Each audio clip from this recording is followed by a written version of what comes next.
I'll teach you. Teach you. No. You steal again.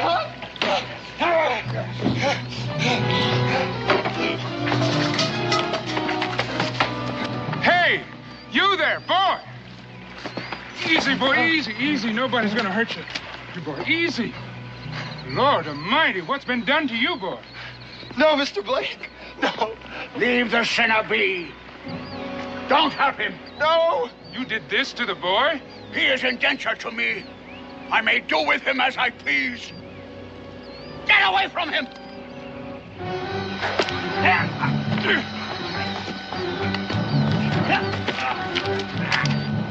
No man does what you did to a boy, no matter what reason. No man.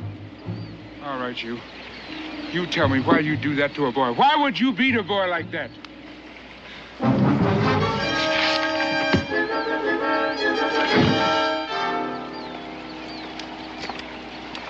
He who gives service to the sinner is as the sinner and must suffer penance. On a day of fast, which I proclaimed, you took bread from the larder and relished it.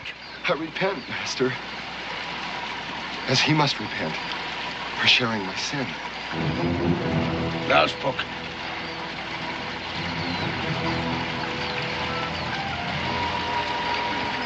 Learn him well.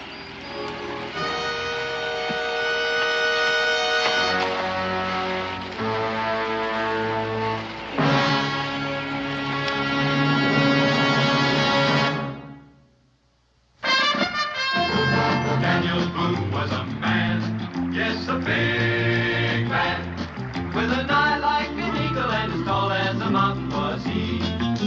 Daniel Boone was a man, yes, a big man. He was brave, he was fearless, and as tough as a mighty oak tree.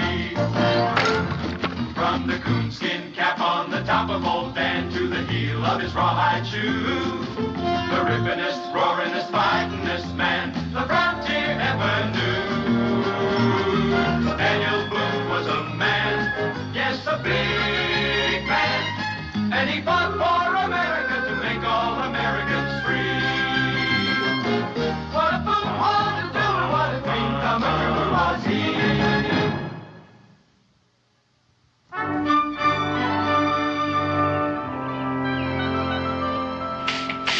Look at this mess. Sweeping and cleaning, cleaning and sweeping. I declare, one of these days I'm going to get myself a handyman around here. Well, why pay out wages for something you can do for yourself? Besides, square dancing that broom is good exercise. Well, if you don't mind, Daniel Boone, I just as soon get my exercise square dancing with a woman. Heaven's names. Pa, there's a man coming through the gate. He looks like he hurt himself pretty bad. I think you better come.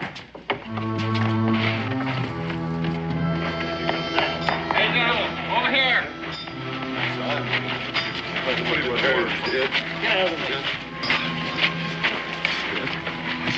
Take it easy. What are you saying, boy? What's this all about? I'll get a towel. It was Mr. Blake. He was my friend, and we were traveling together. And we camped about 10 miles up the road. And I went to fetch some water, and then it happened. What happened? What? How'd you get beat up like that? I don't know. I was hit from behind, and when I came to, he was dead. The whole camp was just torn apart.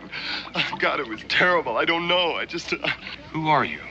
And who is this Blake, this friend of yours? Emmett.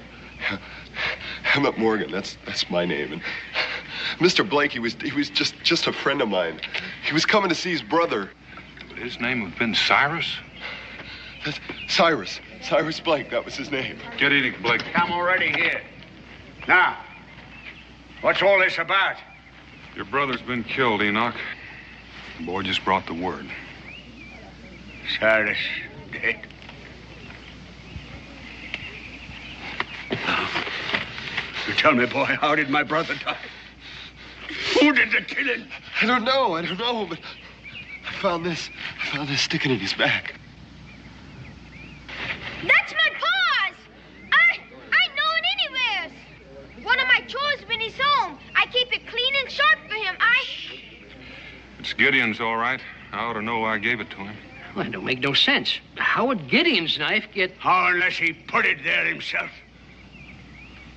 This killed my brother. He was stabbed from behind. And we all know who did the stabbing. No, my pa didn't do nothing. He couldn't have. That's right. Gideon wouldn't do anything like that. He just wouldn't kill somebody. That man must be wrong. You said yourself you gave it to the black man. Well, that doesn't mean that he did the killing. He could have lost that knife. That's right. Now, just don't go off half-cocked till we know all the facts. Now, calm down, folks. The only way we're going to know is to go out and take a look, and that way we'll know the truth. Very well. I'll wait for the facts. But when we find the murderer, I'm going to take my vengeance on him. Let's get the boy inside. Come He on. needs some tending. You're sure gonna need it. Edward, go tell your mother she's needed. Yes, sir. Now, the rest of you men that want to go, meet me here in 15 minutes. I'll go with you, Mr. Boone. I know right where it is. Oh, you stay here. What you need right now is food and rest. I'll take you.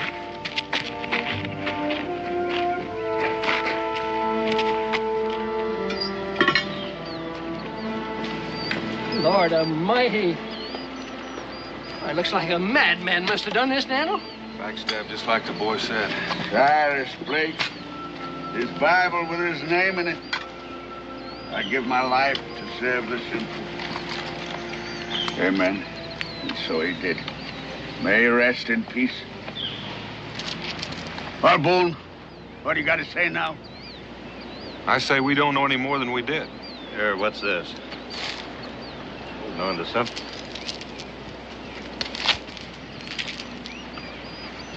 Well, what is it? About a year ago, Gideon wrestled down a grizzly with not much more than his knife. He made himself a necklace out of its teeth. Well, that's proof enough for me. Now, which of you is going to join me while I hunt the killer down? Now, wait just a minute. What more do you want?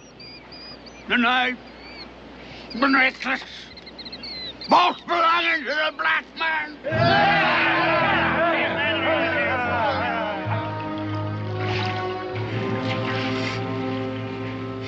No, I won't believe it. My pa couldn't. He wouldn't. Didn't you hear what the boy said? Why would he lie? Look at him, beaten half to death. Are you deaf? Didn't you hear him? Enoch, if you say one more word, so help me. Dan.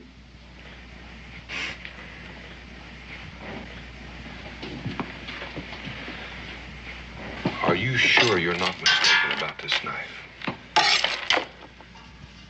And this necklace? No, sir. No, sir. Those teeth. I'd never seen nothing like them before. They were around his neck when he was beating on me. When the black man was beating on me. Boone, I've waited long enough. There's only one black man in these parts. And his name's Gideon. That's right. Everybody knows Gideon. That's a big man in both turn over there.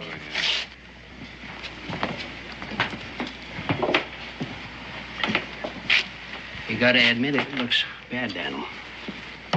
You're still jumping to conclusions. You're lying. My pa's a good man. He didn't hurt you. He didn't hurt nobody, and he didn't kill nobody. I love my pa, you hear? I love my pa, and I don't believe you. I don't believe none of you. I don't.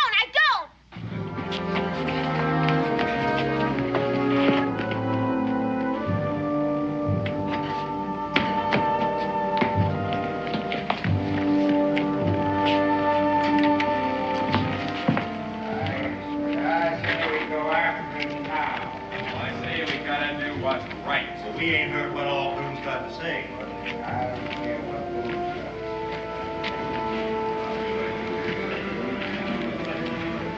Why don't you all go on home? I'll be along. There's nothing more we can do here now. What about them in there? They're entitled to their say. They can think what they want. They think my pa's a killer.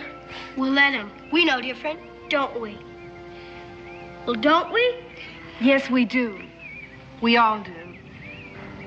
Now, let's do what your father said. Go on home. Don't be long, Dan. I will. Little Donald?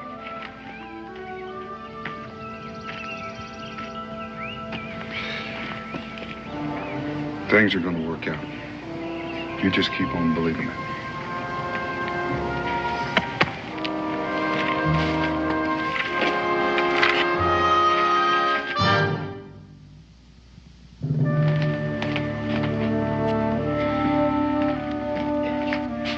You just sit right there, son. I'll get you some victuals.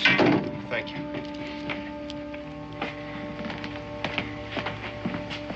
I know it was my kin that was murdered, not yours. But my point is that if he kills once, he's apt to kill again.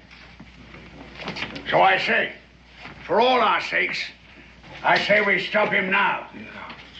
Does anyone disagree with that? Well, I sure don't. If he did it, he's got to be punished. That's right. Do you argue with that? Yes, I'll argue that. Until he's proven guilty, he's as innocent as any of us. That boy Hemmett pointed the finger at guilt. And the black man's knife and his necklace, they're facts you can't deny. That's right. Nobody's denying anything. Don't you think we ought to hear Gideon's side of it? Yeah, I sure do. And the sooner the better. If he ain't the killer, why isn't he here now? You all know he's trapping. Probably hiding out someplace. Ain't many places he could have got to. We'll find him.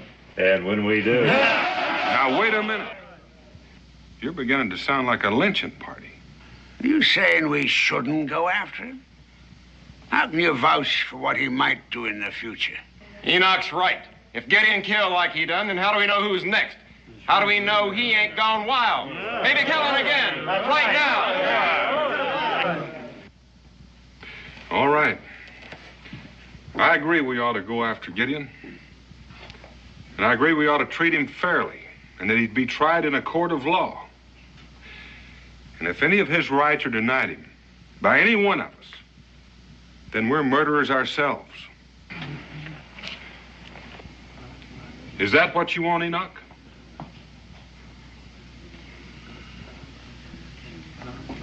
All right, go on home. Your women and children will be wondering. Tell them what you're doing. And meet me back here after supper, ready for the trail.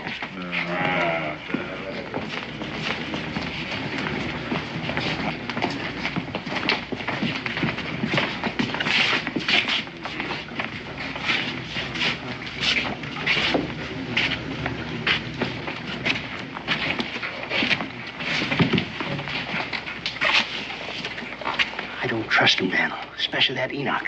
He don't want a trial, he wants a hanging. If he gets them all heated up again, they'll lynch Gideon when they lay eyes on him. Well, that's why I'm not going after Gideon. With them. I'm going after him alone. Take care of that boy back there. Oh, he's well took care of. No, not that way. I want him here when I get back. I have an idea he's not telling all he knows.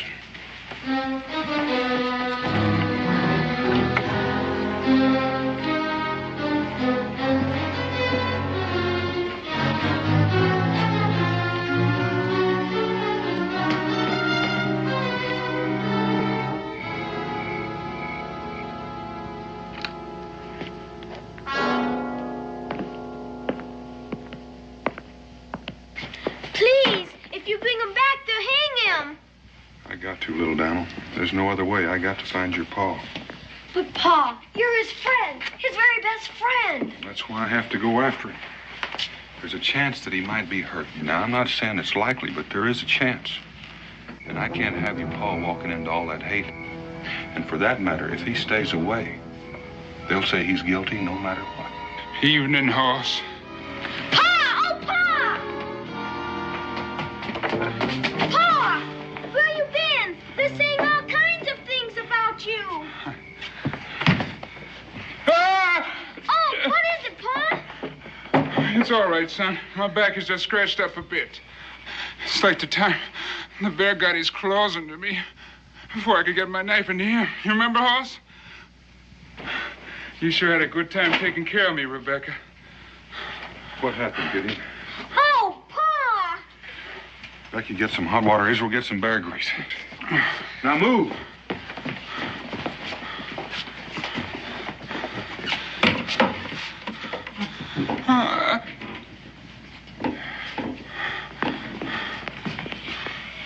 Somebody beat on you, Pa!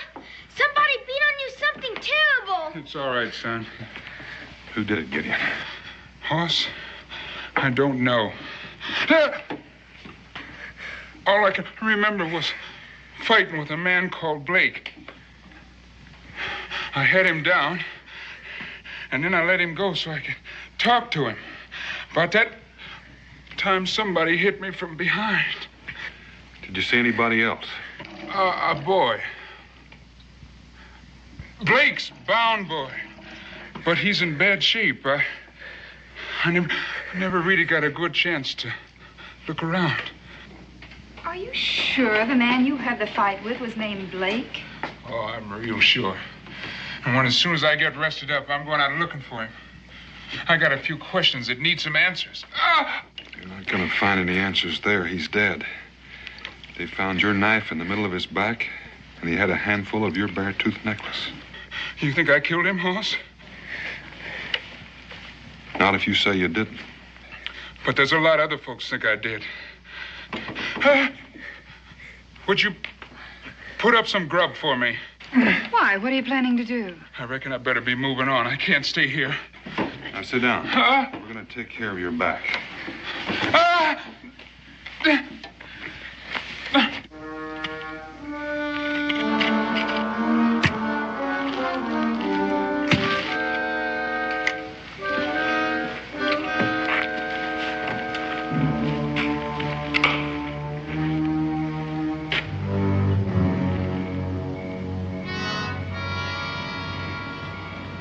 Where is he? He said after supper, didn't he? We're here, ain't we? Where's Boone? Well, he went home to get his pack like the rest of them. He'll be here directly. Every minute goes by, that black man gets further away. Well, why don't we go without him? Where are you going to look for him? There ain't a man here knows this country any better than Daniel. Gideon, too, for that matter. Now, you'll never find him without Daniel, and you know it. Now, just wait. He said he'd be here, and he will. He knocked us off. I saw Gideon. Quiet! Where'd you see him? On the way here, I come by Boone's cabin, and there he was, going through the door. And you asked us to wait here for Boone. All right, men, what are we waiting for?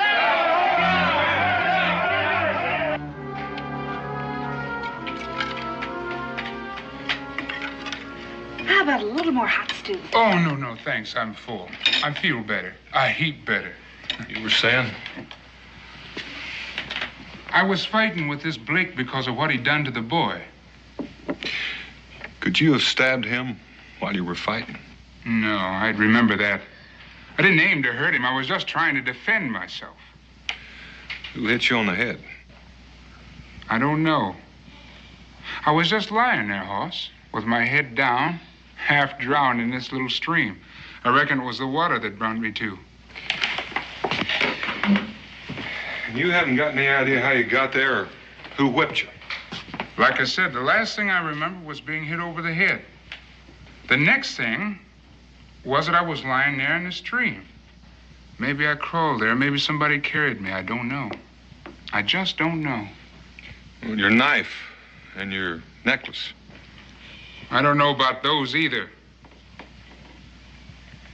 It ain't too convincing a story, is it? Don't talk like that, Pa. Somebody could have found you, taken your knife and your bare teeth. It could be, but that's awful hard to prove.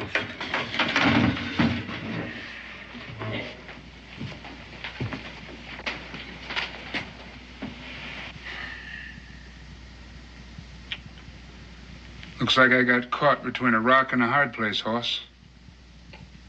What am I gonna do? Reckon the only thing you can do. Give yourself up. Then what? You'll stand trial. Where? Salem, I reckon. It's the nearest place. In Virginia? Are you forgetting the color of my skin? There's no such thing as a fair trial for a man like me in Virginia, and you know it. You might as well put the noose around my neck right now. Now, simmer down. You've got your papers from Canada. You're a free man. No one can deny your rights, black or not. Gideon, trust Daniel, as you always have, and he trusts you. It's the only way for you and little Daniel, too.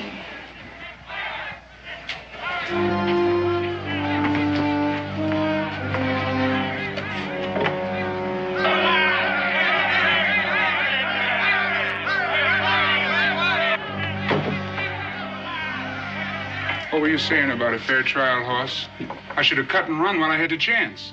We know Gideon's in there, Boone.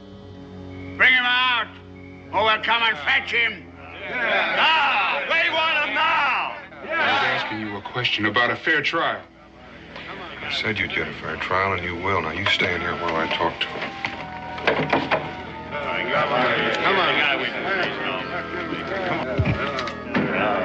Don't lie to us again, Boone. We know he's in there. I didn't say he wasn't. Well, then turn him over. That's what I aim to do, only not to you. I'm going to turn him over to the magistrate in Salem. No, let's hang him now. Get it over with. Now, you listen. I've heard all the threats and yelling and accusations I want to hear. Gideon's right behind that door, but if you want to get at him, you're going to have to come through me. He's sheltering a murderer. He's only one man. That's right, what he wants. 2 men. All right, what are you going to do with him? Just to satisfy you that I mean what I say, I'm going to put him under guard in the fort tonight so you all can see him. I reckon it wouldn't look right if I were to lock you up and let you keep this rifle. I don't reckon it would. Well, I'm ready to go. Come on.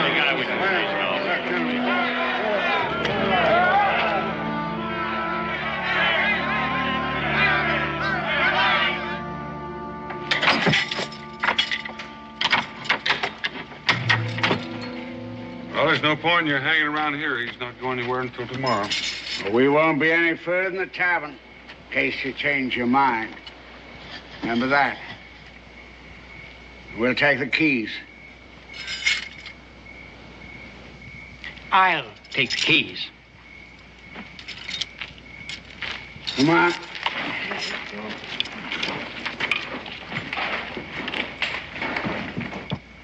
When we get this all over with, little Daniel, we'll sure have ourselves a time laughing about the night I spent here in the smokehouse, won't we, boy?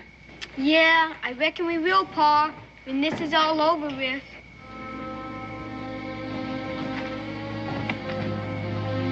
Pa! Easy now, boy, easy. You got a hold of yourself. Things ain't that bad. Please, Pa, let him go.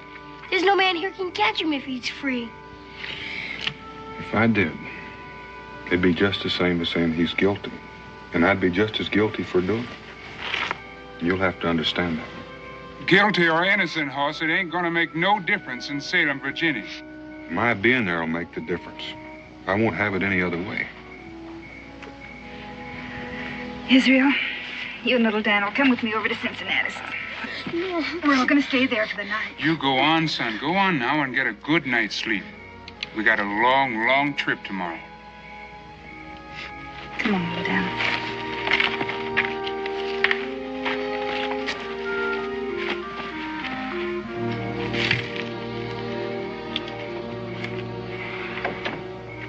You're going to have your hands full taking care of me, Hoss. You know that, don't you?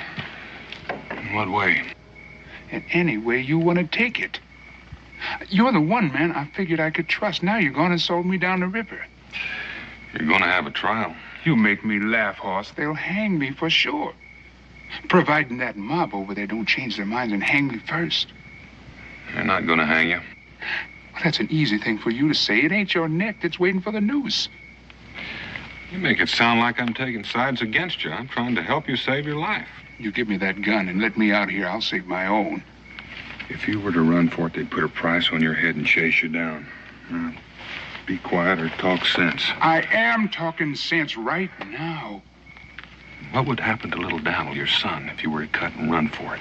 What's going to happen to him after they've hung me?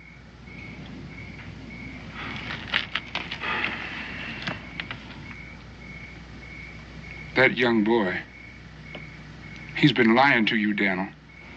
Now, he may be, but knowing it and proving it to somebody else are two different things.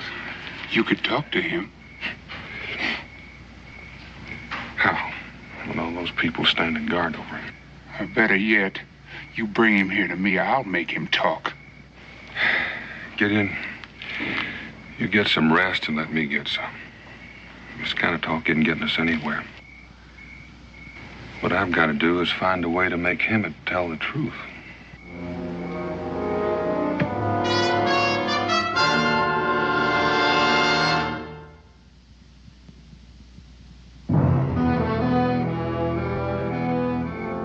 Come on, Hammond.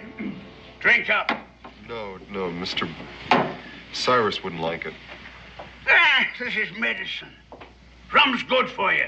It'll give you strength. So there won't be any doubt in your mind when you say what you have to say.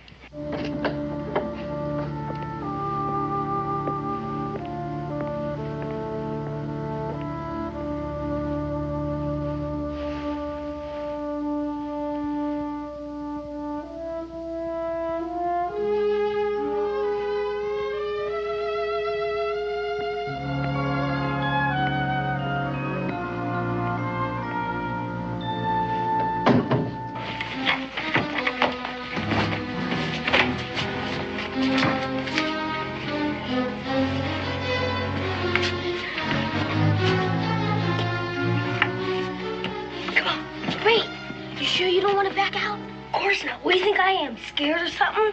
He's my pa, Israel. I gotta help him, but you don't. Come on. Come on, Cincinnatus. A round of drinks for the boys. Well, I still don't see the need of going all the way to Salem for a trial. We can hold one. I agree with Hank. Those people down in Salem don't have any interest in us. I see no need going all the way there for them to solve our problems. What's your feeling, Enoch? You all know my feelings. I aim to be fair. But Hank and Luke have got a point. Except they may have overlooked something.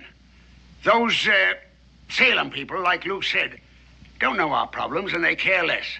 So it's just possible if we take the black man there for a trial, a strange jury might let him loose. Now, I was planning to let you spend the night here, so you'd be satisfied that Gideon can't escape. But if I hear any more talk about you taking the law into your own hands, I will get Daniel and we'll throw the whole kit and caboodle of you right out of here. Now, do I make myself clear? You make one thing clear. You're a friend of Boone's. And you're a friend of the black man's. You can bet your Aunt Emma's gray cat's foot I'm a friend of his. The more I listen to your caterwauling, the friendlier I get. If I was in your place, Cincinnatus... Well, it just so happens you are in my place, but you ain't going to be for long. Now, if I hear much more of this... What I meant was... These men are customers of yours. I think I'd remember that. Oh, I suppose none of you are going to trade with me anymore, huh? That's just what might happen. Well, if I have to cater to a lynch mob in order to make a living, well, I am just going to retire. Now, let's just back up a mite. Are you calling us a lynch mob? Have you got a better name for it? Now, don't lose your temper, Luke. Cincinnatus didn't mean it that way. Well, who says I didn't? Well, there ain't a man here that thinks he ain't the whole judge and jury. You've already got a man convicted with no proof. What more proof do you want? I want a lot more. If Gideon said he didn't do it, then dad blame it, he didn't do it. I don't know of a man who wouldn't lie to save his own skin. Well, it's just a possibility that somebody else might be a liar. I suppose you're referring to that boy there. I ain't naming names, but it's something you could all think about. We've already done our thinking. You all heard Gideon. Saw him tonight, standing with Boone, threatening us. Why would he do that if he weren't guilty? Now, just a minute. Just a minute. Maybe you need a little threatening. Maybe you need somebody to calm you down, to help you think straight. Now, I said I was going to get Boone, and I'm going to do it. All right, get him. Go on. Let him hear what the boy has to say now. Now there ain't any doubt in his mind. Now he remembers seeing Gideon stab my brother. It was like a bad dream.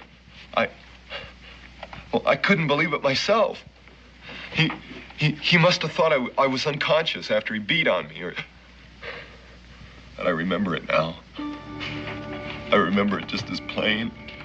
Take it easy, boy. We understand. Boone hears that. There'll be no way he'll be able to justify going to Salem. Well, there ain't no need for it. We got plenty of good strong ropes right here in Boonesboro. And one of them's got Gideon's name on it.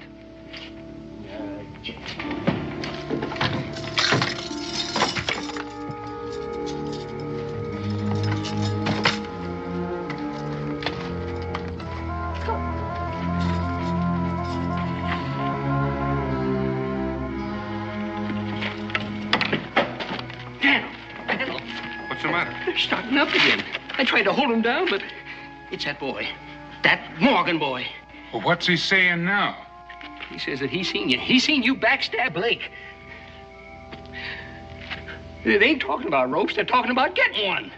You stay here and keep watch. I'll see what I can do. Better hurry, Daniel. That boy, that Hammond Morgan, seems he's bound to get me hung.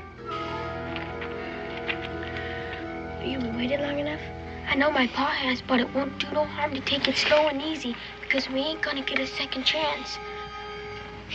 Here's the gun. You got the key? You know what you have to do. Don't worry about it. Never heard me when I'm sick. I sound like I'm dying. Israel, I'm depending on you. Now give me time to sneak around.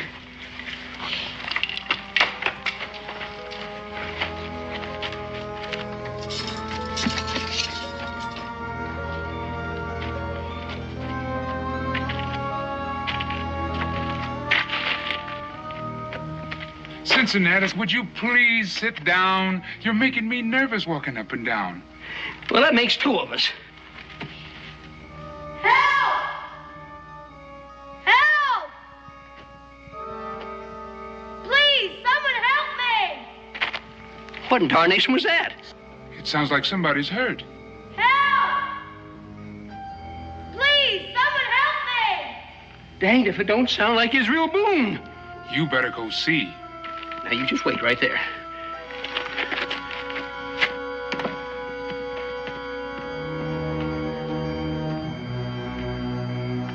Help!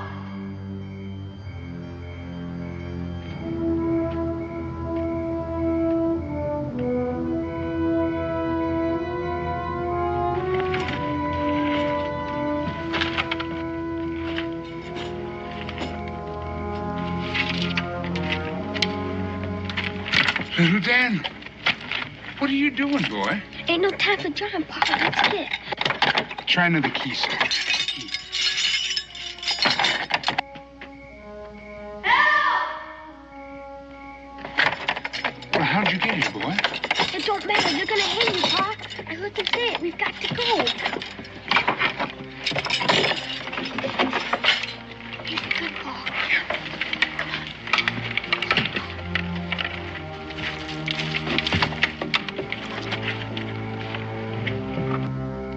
Israel.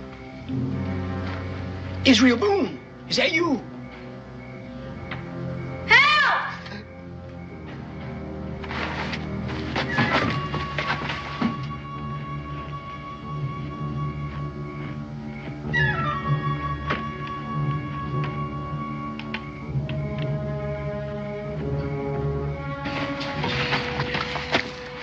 What in tarnation? Israel? Now, there's one thing you're overlooking. Emmett here says that Gideon whipped him. The thing I want to know is who whipped Gideon. You've all seen the lash marks on his back. Now, as far as any of us know, there were only two men present when all this took place. Emmett and Gideon. Now, Hemmett's had his chance to speak. I say Gideon's entitled to the same. But not in a tavern. It has to be a proper court of law. Ain't nothing out there. You heard it, didn't you, Gideon? Gideon? Gideon! No. Gideon! Dad, burn it, Gideon! You said you wasn't going anyplace. Daniel! Daniel! Daniel, Gideon's gone. He's got away. You devil crusher! Couldn't have gotten out by himself. I know that, but well, I heard this noise, and it's like someone was hurt. It sounded like Israel. Israel? But I didn't say it was Israel. It just sounded like him. So I went to look, and I couldn't find nobody, and I started back. Well, then I went over and found out he was gone. The smokehouse was empty. And he told me he wasn't going no place. Daniel?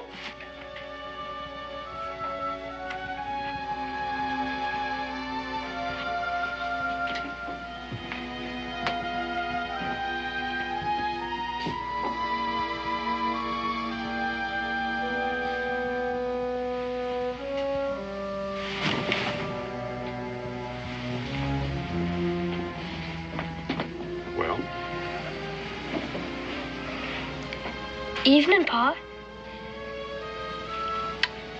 Evening.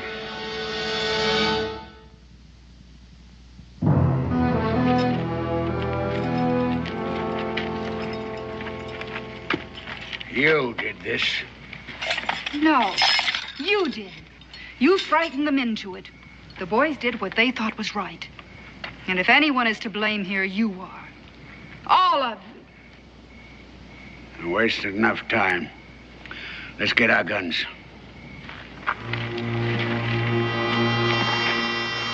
There ain't no stopping him now. If they find him. Will they hang him?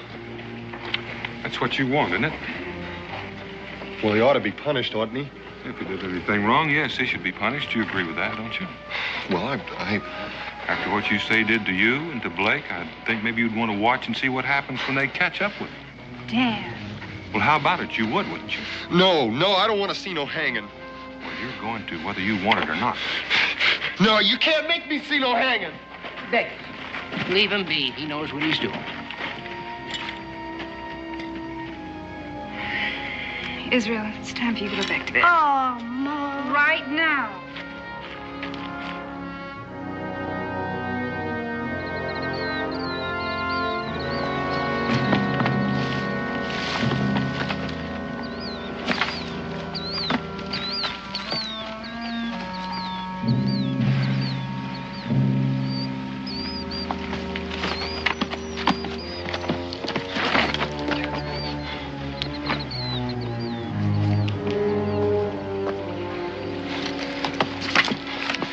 Long way off, boy, but they'll be here. They'll be here soon enough. I don't understand. But before he gets hung, I want you to meet the man that you condemned to die. I did no such thing. Didn't you? Who do you think stirred that mob up? You didn't. I think you had a reason. Now get out.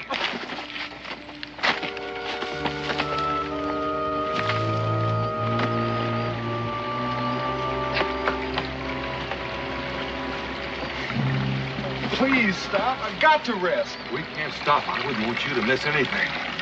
Come on. I can't go any further. I've got to rest. Well, rest real fast, boy, because like I said, I wouldn't want you to miss anything. You've never seen a hanging, have you? No, I haven't. And I don't want to either. Well, why not? It didn't bother you sitting there in the tavern saying when you saw Gideon doing the killing. In a way, it's your hanging. You're responsible. If it weren't for you, he wouldn't be on his way to trial. Yeah, but I don't want to see it. Well, you're going to. And I promise you, you won't forget it. It's not a pretty sight, especially when you're responsible. No! Well, now, you can stop it, boy. You can stop it real easy just by telling the truth.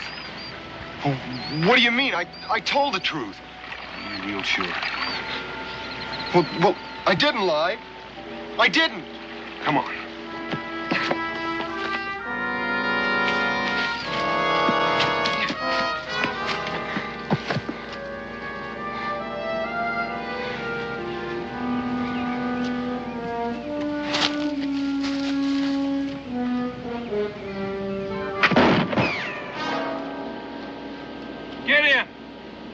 that you? Yeah, it's me, Hoss. Gideon, I've got to talk to you. It's too late. Go away, Daniel. I don't want to have to hurt you, but I ain't going back to hang. Gideon, last night you wanted me to bring the boy to you. And I brought him. Would you talk to him? It's too late for that, Daniel.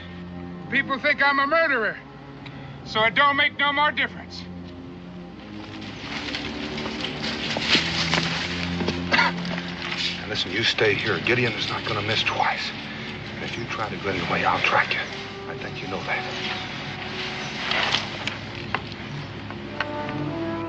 I meant what I said, Hoss.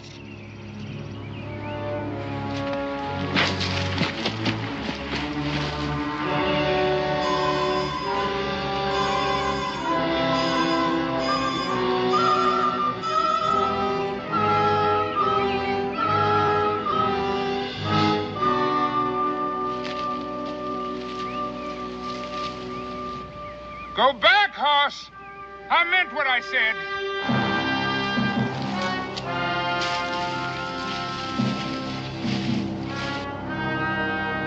Nobody's gonna take me in, Hoss. You know that. You gotta know that.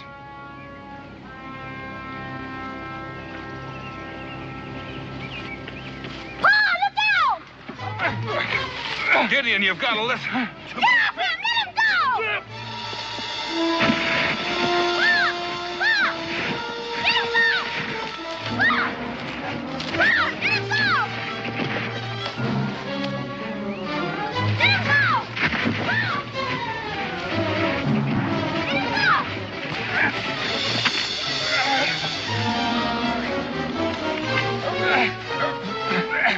I'll shoot! I will!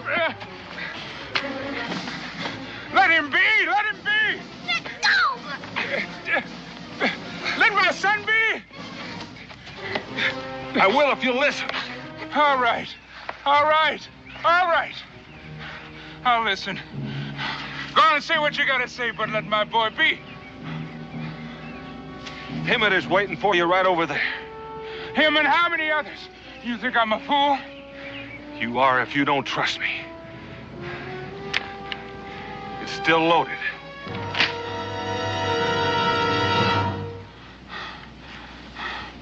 All right, Hoss.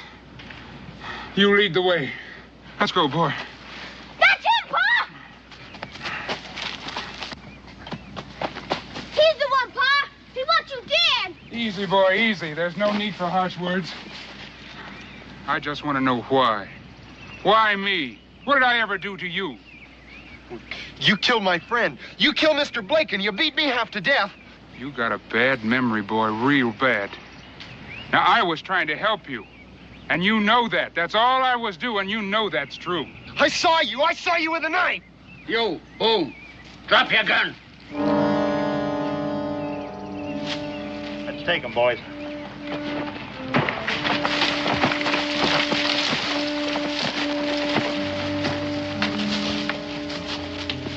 They were gonna kill me.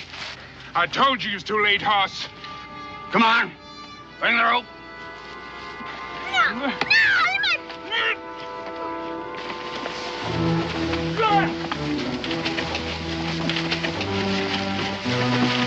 No!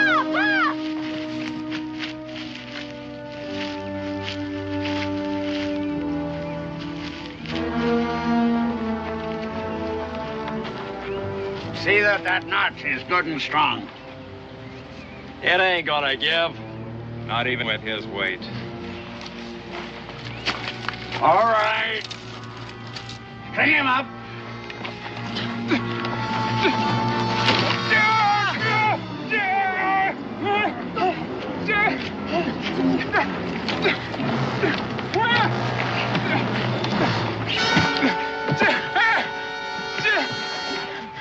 The least you can do is let my boy go.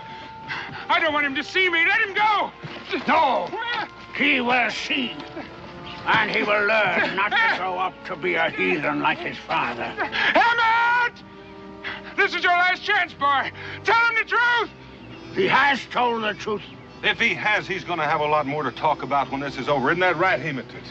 I don't know what you're talking about. I mean, how it is when they pull that rope. I imagine you'll be real proud of yourself. You'd better be, boy, because you're going to have to live with it. That's enough. You shut your mouth. Get on with it. String him up. No, don't do it. Please, don't do it. Please, get my boy out of here. Hang me if you gotta hang me, but don't let him see me. No, Gideon, let him watch, too. Just like you're going to watch. Isn't that right, Emmett? You're going to watch. Maybe Gideon will try to talk to you when they lift his feet off the ground. He's going to try, but he's not going to be able to. So you watch it close. You watch it close, and then you'll see how it is. And believe me, you'll never forget it all the rest of your life. Now get on with it. String him up. Come on, get on. Come on. Pull that rope. See how it is to kill a man. Pour! No!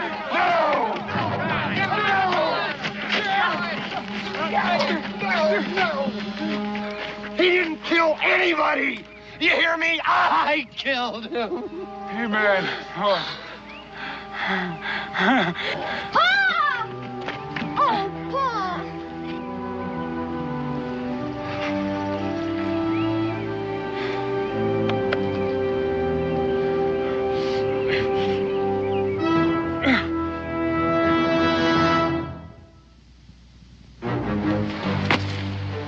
I just didn't know what to do. I didn't know. I was hurt and scared. It was Blake. It was Blake that made me beat him. He made me whip him. It was either him or me, and I just couldn't take no more. I just couldn't. Go on. And he made me beat you. And he made me beat you and until I couldn't lift my arm no more. You couldn't feel nothing anyway. So Blake let me stop. And then he grabbed a whip away from me. And he started to hit me. I don't know how many times he hit me. And I must have gone crazy from the pain. That's when I grabbed your knife. Lord have mercy. That's when you killed him. I didn't know he was dead. I didn't know until I rolled him over and saw where he fell. He fell right on the knife. How come? How come you didn't say? How come you blamed my pa? Made it look like he did it. Because I was scared, that's why. I told you I was scared. Besides, who'd believe me? Apparently quite a few did. You'll have to stand trial, all of you know that. Unless you want to do it here. How about you, Enoch? May God forgive me. You forgive me, too.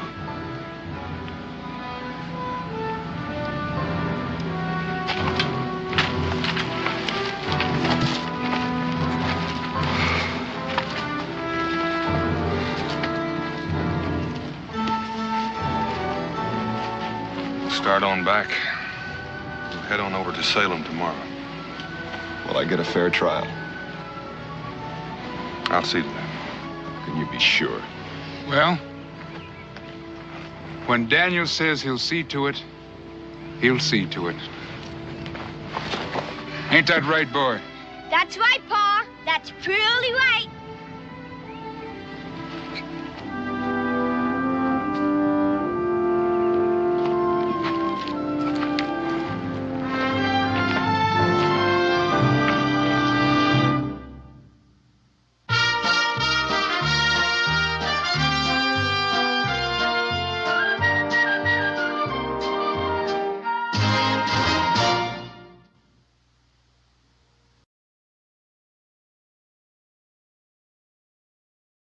This?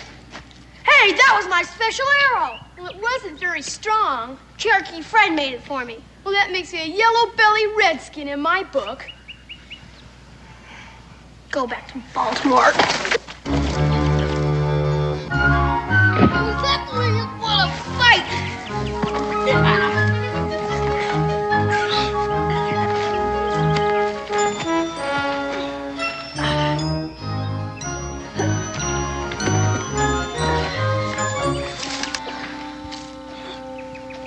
Don't eat him, Mr. Dobb.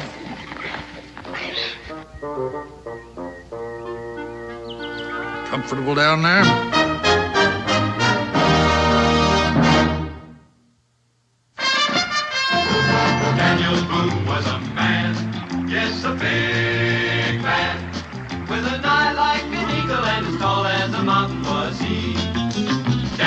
Boone was a man, yes, a big man. He was brave, he was fearless, and as tough as a mighty oak tree. From the coonskin cap on the top of old Dan to the heel of his rawhide shoe, the rippin'est, roaring'est, fighting'est man the frontier ever knew. Daniel Boone was a man, yes, a big man, and he fought for America to make all Americans free. What a Boone wanted to do and what a dream come true was he.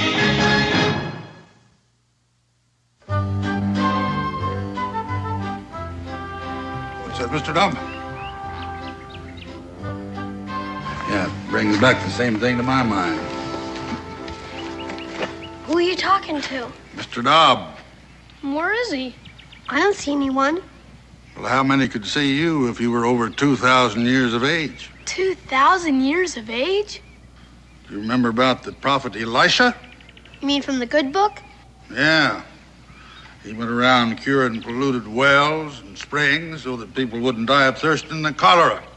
He inherited the prophet Elijah's mantle. He went around doing some hocus pocus of his own, by and large doing good and throwing in some free amusement. Remember what happened then? They ran him out of town. In them days, folks didn't understand that everybody's got to give and take up a hand now and then, as Mr. Dobb says. Why should they?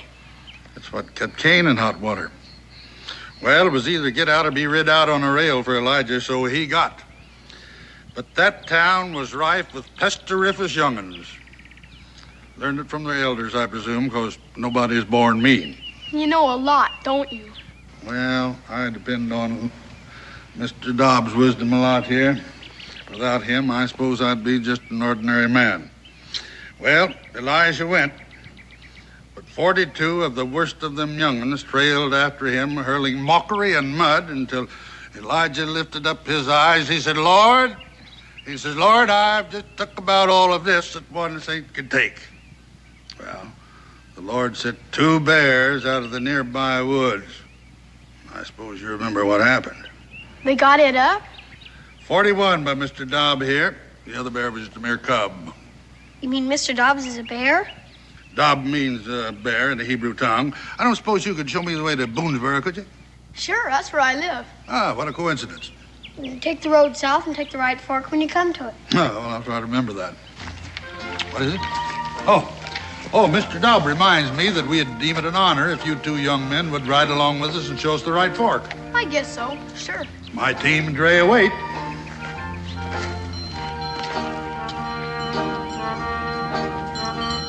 Is that your team and Dre? Yep, if you'll find places for yourselves.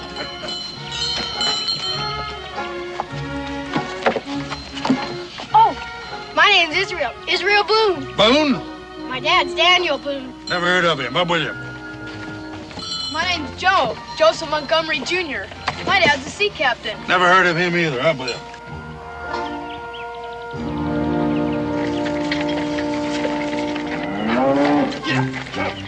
Yeah. Steady, you beast. Steady as she goes. Easy there. There now. Hold still now. Jump. Come here, jump. Come here. Now hold still. Hold it.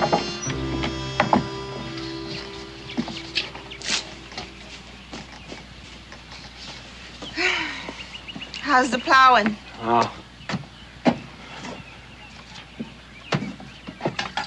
That horse will get sunstroke.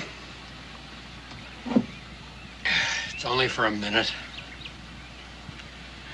I'll take some water to him. That's my house bucket. Here, fill this up at the well. Oh, nursemaid for a horse. What a way for human beings to live. Well, you chose it for your own reasons. Where is Joe Jr.? There's lots of country around here. I told you to look after him. I tell you to let him be a man. He is still a little boy. Oh, Varna, when I was his age, I know. You were on your first voyage as a cabin boy, living on biscuits and moldy beef and taking the captain's rope end across your back. Is that what you want for our son? Why did I give up my ship? Huh? Why did I come to a place where they don't know an oar from a winnow? Because there's room here for him to get away from your coddling and softening, so he can learn to stand up straight in his own feet. I didn't mean to say that. It was an accident. Well, was it an accident that you never let him out of your sight from the day I embarked until my voyage is ended? Was it by accident that you tried to leech out of him everything a man wants to see in his son?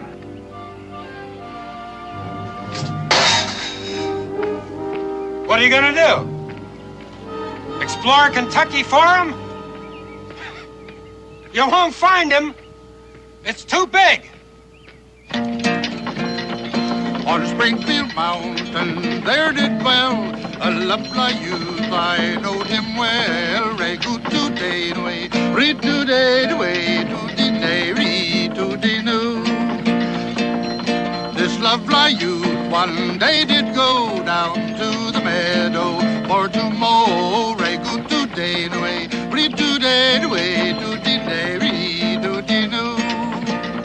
You take the right fork.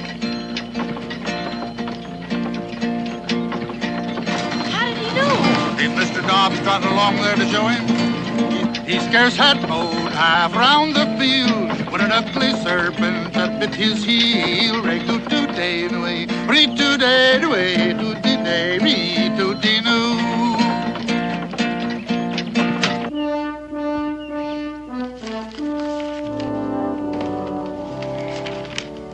There you are, Daniel.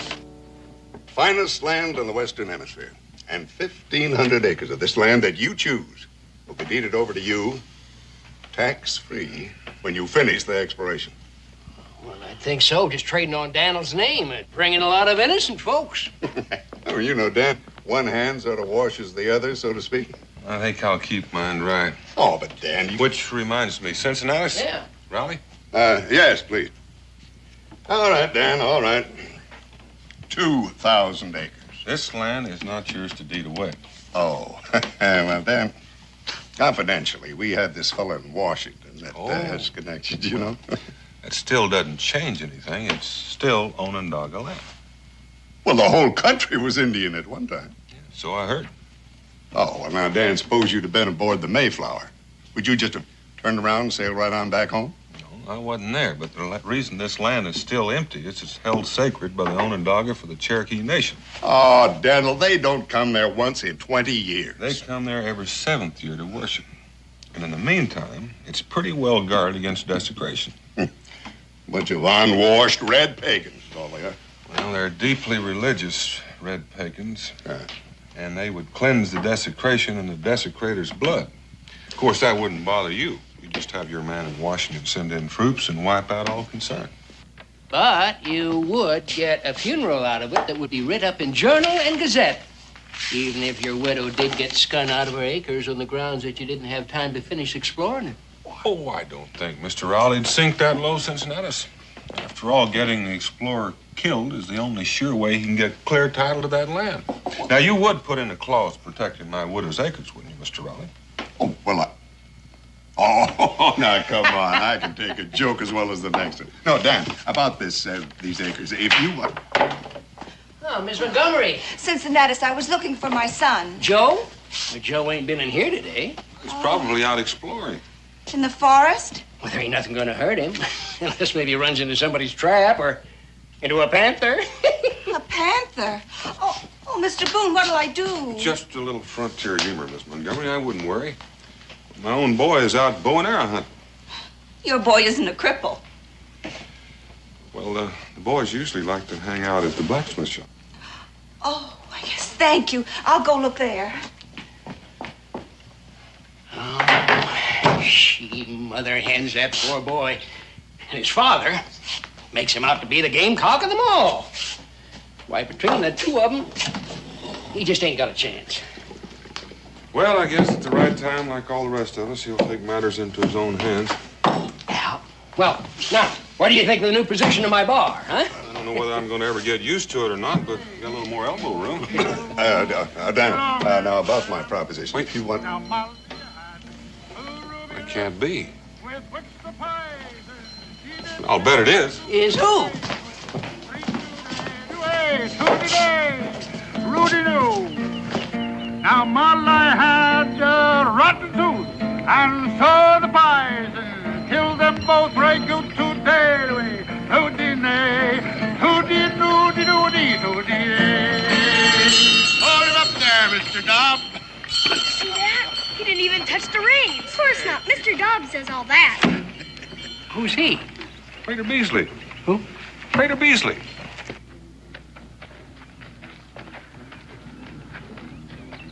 Well, it's good to see you again, Prater. Well, it's good to see you, Daniel. Mr. Dobbs? Oh, as always. Oh.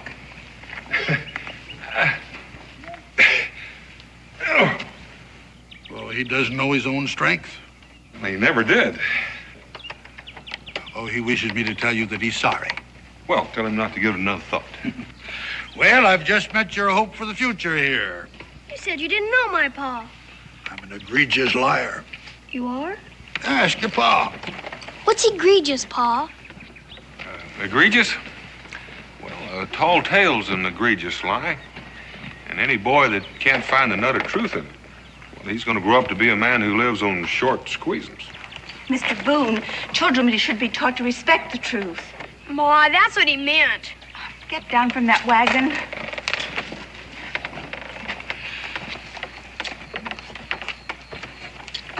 What's happened to your clothes? I guess I got into a fight. Now you're beginning to amount to something. Did you win? Did you knock his block off? No, sir, we didn't finish it. Didn't finish it. Now, son, you're gonna find that snotty kid and hammer him until he crawls. We don't feel like fighting anymore. Oh. Nothing personal, son. But the worst thing a man can do is to leave a fight in the middle. Win or die is the rule. It wasn't about anything.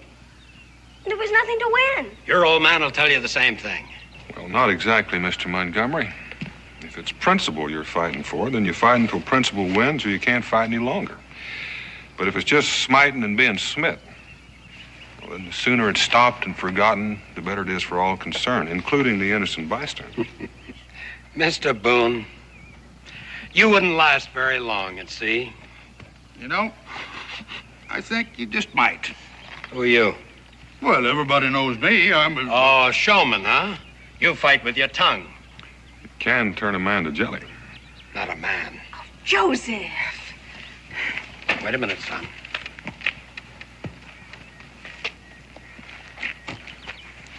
I intend to have this out. It's out.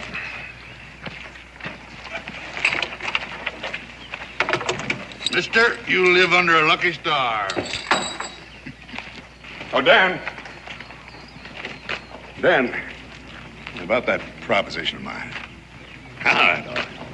I'll make it 2,500 acres. Free and clear when you finish the exploration. And that is my last word. I wouldn't touch those acres if they were planted and the corn was 6 feet tall. What's the matter, you afraid? No, I wouldn't put it just that way, mister. No. I wouldn't have either once upon a time. And now, frightened of the Indians, won't accept a challenge. Boone, you're a big man. Because once you had guts enough to open up a chunk of Kentucky, well, any man that would do the same can be just as big and rich in the bargain. All right. You go ahead and skulk. Men with the kind of guts we want are plentiful. I hope not, for their sake.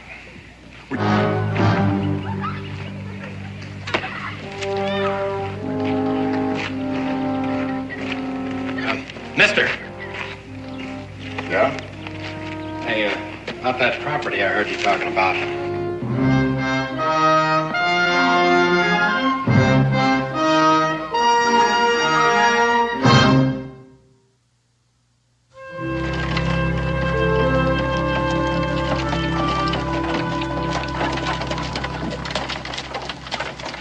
Ooh, boy, woo. Hi, young fella.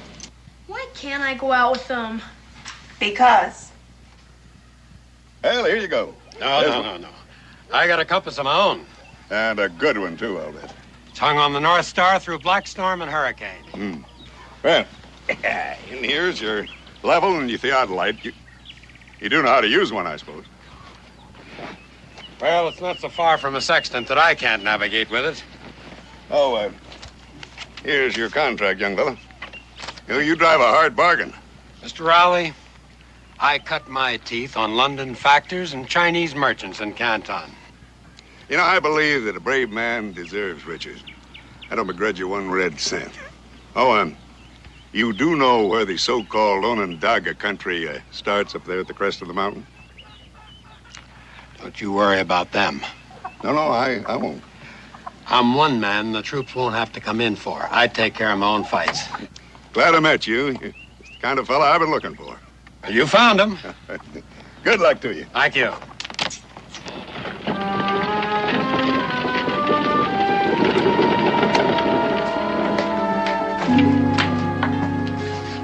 Hey, son, why don't you come outside? Now, I've got something to show you. Now, you take this and put it in a good, safe place. All it is our fortune. If what? Barna, don't try to make a farmer out of me. I never did, Joseph. I can guide a ship, but not a plow. I can walk a deck in hurricane, but these cursed furrows shift under my feet. Do you think mountain rocks will be easier? I think so. It'll be more like a deck in a hurricane, I think. Hold your tongue, Joseph Jr. I think the boy's put his finger right on it. Son, how'd you like to go with me? Can I? You bet you can. Go outside, Joseph. Barna, the boy's going with me. Outside.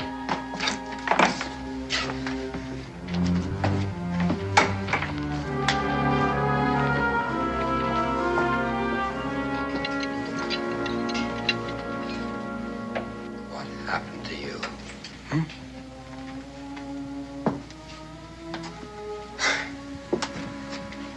When I first knew you, you were so gay, and so pretty, and so loving. I couldn't stand being away from you, nor you from me. And now? My son's a cripple. I will protect him. I won't have a son anymore if you keep him from going with me when the time comes. Joseph. Son or a wife, neither one. I'll be done with the two of you. I'm going and no one could stop me. Oh, landlord, fill the flowing bowl until it doth run over. Landlord, fill the flowing bowl until it doth run over. For tonight we'll merry, merry be. For tonight we'll merry, merry be. For tonight we'll merry, merry be. Tomorrow we'll be sober. He who kisses a pretty girl and runs and tells another. He who kisses a pretty girl and runs and tells another ought to have his nose cut off. Ought to have his nose cut off. Ought to have his nose cut off. And never kiss another. Hey. Mr. Dobb? Grateful to the throat, but not the equal to our still. He's a connoisseur by instinct. I've never seen him touch a drop. That is a mighty fine song for a tavern. Patrick Henry's favorite. Oh, I suppose you was a close friend of General Washington, too, huh? Not only to nod to, but Patrick Henry. Gentlemen, if it weren't for the potions that I mixed for him, he'd be a lorn bachelor today. Yes, sir, I was there, and you know I haven't got the imagination to make something up like that. You know, Prayer, that was the last time I saw you. After that, you sort of disappeared into the earth. Well, been going to and fro on the face of it, down in Mexico to talk to the Zunis and back into ancient Egypt with the pharaohs and the magicians. You got a mighty long bow. But that time you cracked it. I'm used to disbelief, yeah. Check with Daniel. Oh, you mean you was there too, Daniel? No, but it's a solemn truth. You know, he reads books like you and I read the sky for weather signs. I never thought of that. Well, that's part of what I meant about when I said the nut of the truth of his egregious lies. I'll drink to that. Prater Beasley, you will be missed when you leave here, and that is solemn truth. Well, we ain't going. Mr. Dobb and me's a little bit weary of going to and fro. For this century, anyway. We're settling. In Boonesboro? No finer place for healing herbs and simples. Prater, I can't tell you how happy that makes me. Me, I'm going to tell you why. Because I just happen to have in my possession a cabin which is just made for you. And due to circumstances which I ain't going to mention, I can offer you a real bargain. And I'm sorry. Mr. Dobb and I already have a living place. Well, who'd you buy it from? Matter of fact, we didn't. There's a high hill just north of here. Indian Mountain. That divides us from the Onondaga sacred ground. Yes, and just this side of the dividing line, there's a splendid large cavern. Bear Cave. Is that what they call it? I near lost my life up there once. I come on a she-bear with cubs. I remember that. That was about 6 years ago. Well, you know the funny thing? There hadn't been a bear up there since. All right. Now, if a man your age wants to sleep out there in the winter damp, there's not much I can do for you. But there is something you can do for me. What? That span of mules and that dray, they're just going to be in the way if we're going to remain here. Well, I got just the customer for you. I'll get more out of them than you ever thought was in them. Well, fine. I'll get some more squeezings. Yes, Mr. Dobb? Oh, be glad to sing it for you. Yes. On Springfield Mountain, there did dwell a lovely youth. I knowed him well. Re good today, way, read today, way.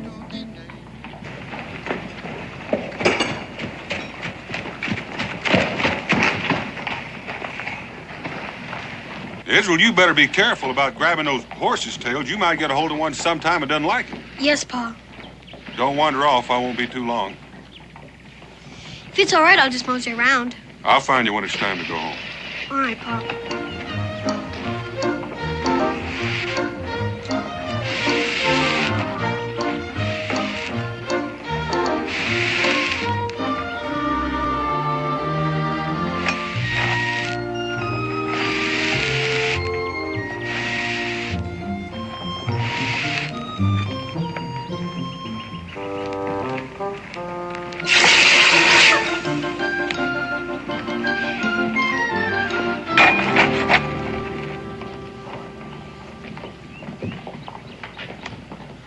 Pinwheel!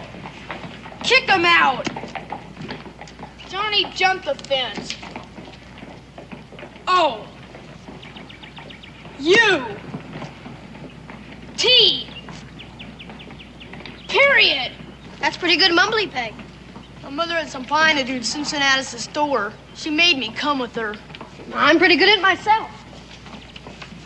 Where do you want to start? Anything before around the horn is girls as far as I'm concerned. I take evens to go first. 1, 2, 3. All right, you go first. Around the horn. Shave the peg. Cut right. And left. Ah, you missed. Oh, I get mad thinking I gotta wait for her until she's done. Around the horn. Everybody's family squabbles sometimes. Not over their own kid. It makes you feel like it's your fault. Lady dives. That puts me 1 ahead. So far. Hey, how'd you like to help me and Prater Beasley get the bears out of that old cave so him and Mr. Dobbs can live in it? When? Tomorrow. Pinwheel. Oops, I missed. Am I invited? In particular, I promised to tell you. Sure, I'd like to help. Israel, it's time to go. We'll finish this up some other time. Oh, Mr. Boone. Me and Israel are gonna help Prater Beasley get set of the wild bears. No? Do your folks know about it? Papa just said he'd make a man of me. Better ask anyway. He's gonna take me with him far out in the forest, and that shows how he'd feel. Well, make sure your mother knows. Come on, son. If I know Pa, he's already greased his skids. You told her? I'll come by your house in the morning. Make it good and early. Prater Beasley wants to get settled in.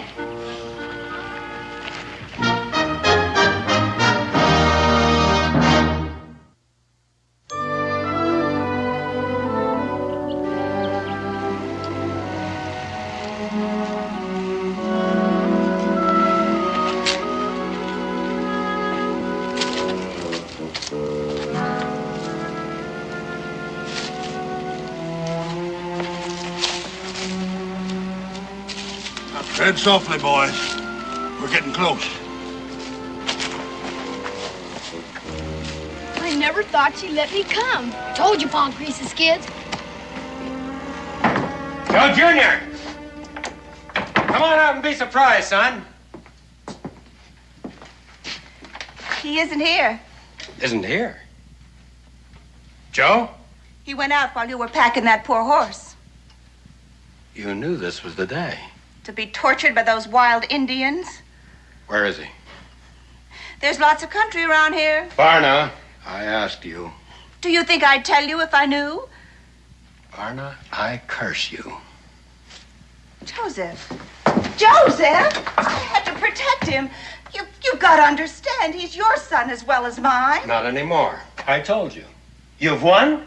Now let's see what you can do with it.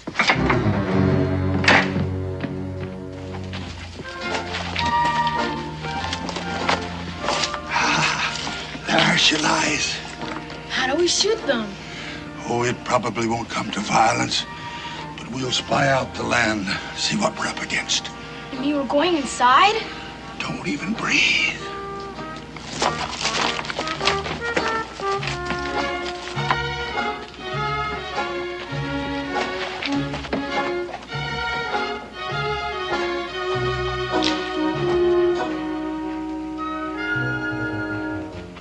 Come on, boys, all's clear. Well, make yourselves to home. Well, Mr. Dobb has taken care of all. I wondered where he was. Look at him curled up around that still as if butter wouldn't melt in his mouth. Not that I've ever noticed butter melt in his mouth. Boy, look at this war drum. Hold it! Hold it there, young Boone. Well, that's an Onondaga beat. And this is a Sioux war drum. It was given to me by running antelope. Here, hold my pipe. This drum is called many a brave to battle.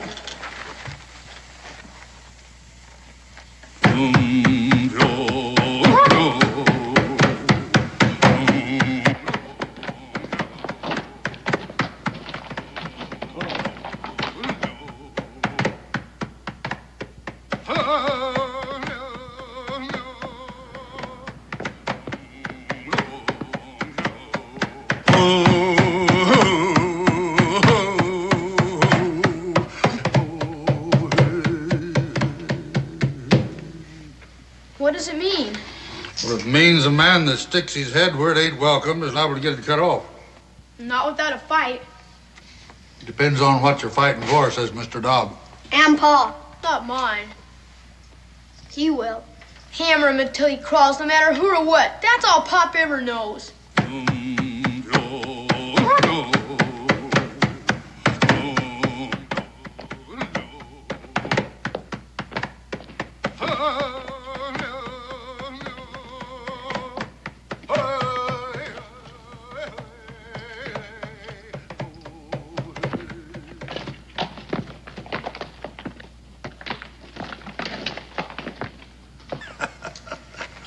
What's so funny?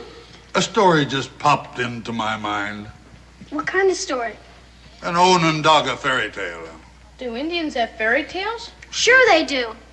Yeah, they sugarcoat their lessons to get them understood just like the rest of us. How does it go? Well, sit down, sit down. Make yourself comfortable. Well, as the Onondaga tell it, when pestered by their young, there was a man and his wife lived in the woods by themselves, and they had one boy about you fellas' age, and pretty soon they had another little boy. And after that, why, the mother, she went on to her ancestors. You mean she passed on? Mm-hmm. Well, the little baby stood, about as tall as that finger. There's a picture of him up there.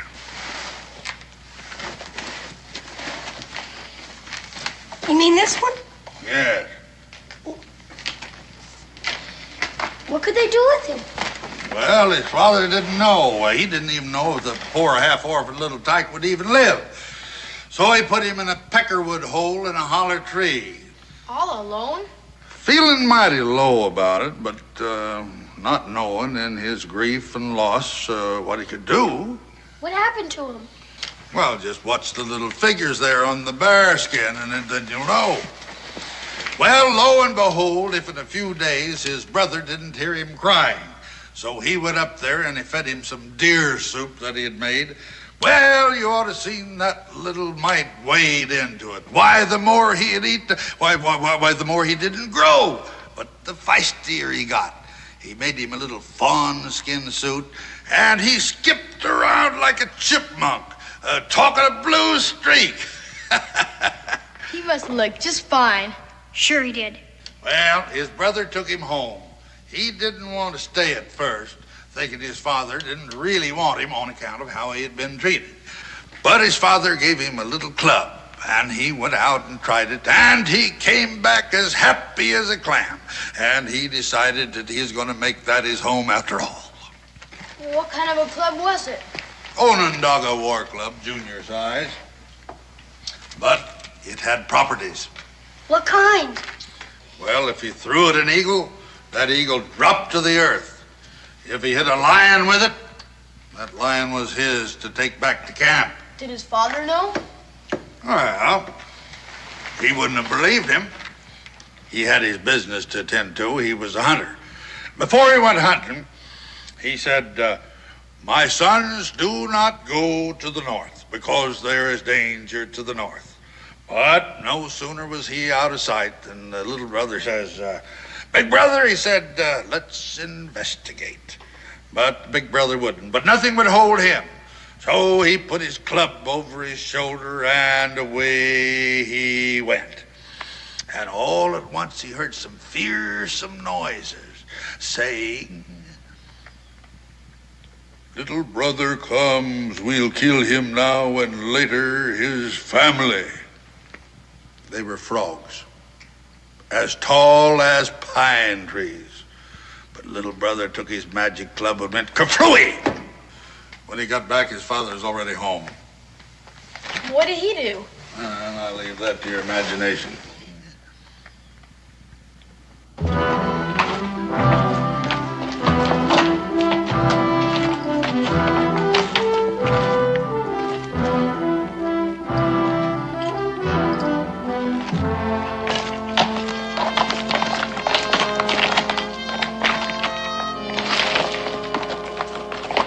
This time it was the South. And this time he took his brother along with him. I knew he was going to, didn't you? Well, they traveled along until they came to a tree so tall that it brushed the sky. Little brother says, I'm skinning up to see what's there. Well, up he skins. And up there he finds a nest. And in that nest, the children of the lightning. That kind of lightning? Yes, as hard and as glittery as diamonds, sharper than two razors, and hotter than the hottest fire. Dangerous. Most dangerous.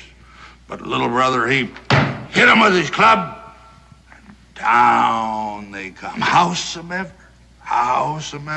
old man Lightning saw him falling. And he thundered, and he roared. He came through that storm like lightning. What happened? I gotta get some potion for this rasp.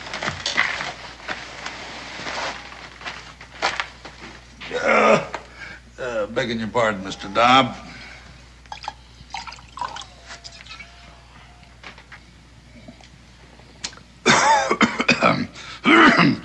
Now, that's a potion. All right. It's better than having you at me with I told you so all the time. What happened to old Lightning? Well, little brother had to hit him twice to vanquish him. Is that the end? No, next his father warned against the east. And no sooner was he out of sight than there was little brother in the east, tangling with a giant they called Stonecoat because his jacket was a mountain that he'd carved out. A whole mountain? He was of that size, but little brother's club prevailed. When he got home, though, he told about it and he got the licking of his life for fibs. He didn't fib. Oh, no. Many, many years later, his father saw the mountain that was Stone Coat's coat. Stone Mountain, they call it now, and handsomely apologized. But then little brother was a big chief. How did he get to be? He still had the West ahead of him. That's right, and in its way the worst of all. Because there in the most beautiful forest living man had ever seen lived the most unbeautiful of all beings. Head bigger than 2 buffaloes, meaner than a poison snake, and he gambled. Gambled with all who came by for their lives. And never had he lost since time began.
You desecrate, you die.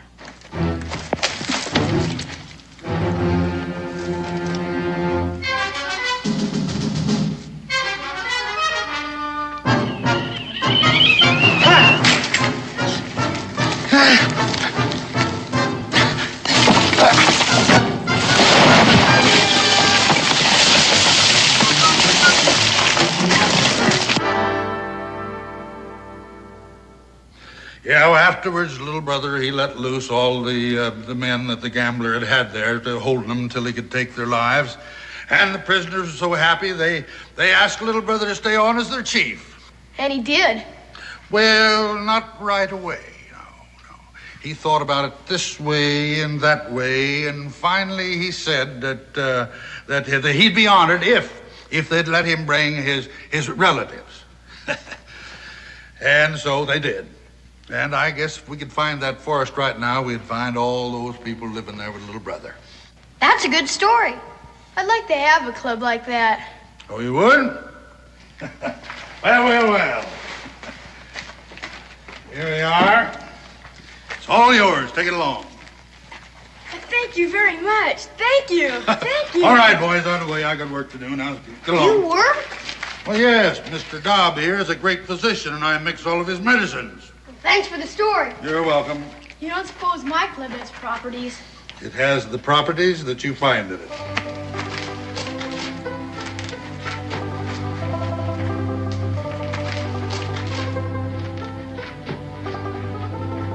I bet I do find properties in it. Sure you will.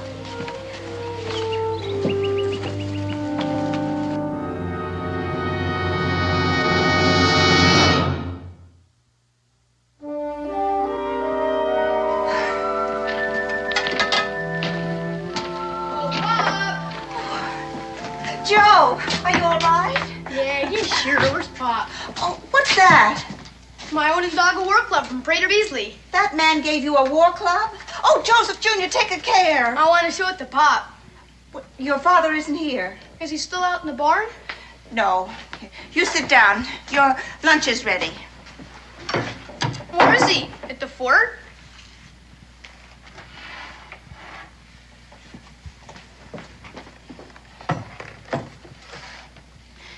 Joe, your father will be away for quite a while. Not on the exploring trip. He promised to take me.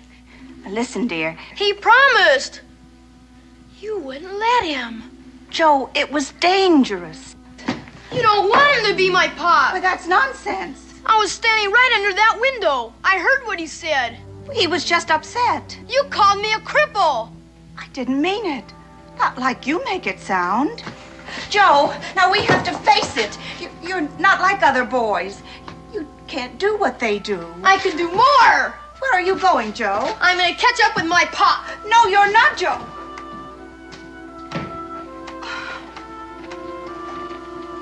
Oh, Joseph.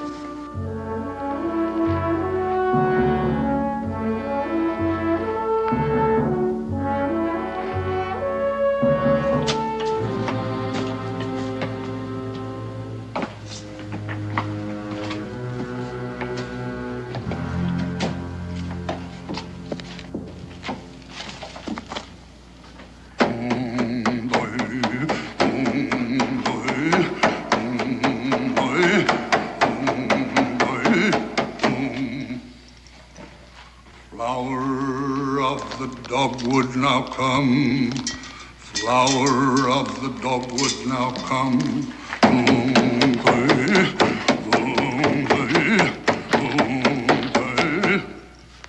Spirit of the red berry, arise.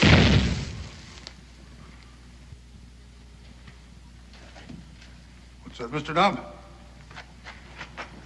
Oh. Huh. What brings you back here, boy? Did you forget something? Just came to say goodbye. Going exploring with my pop. Oh. Not in the Onondaga country. We're not afraid of those old Indians. Besides, I got my club. Oh.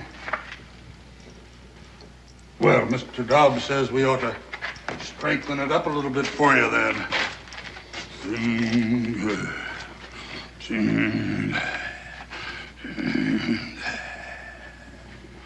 Yeah, that ought to do it. Thanks. Bye, Mr. Beasley.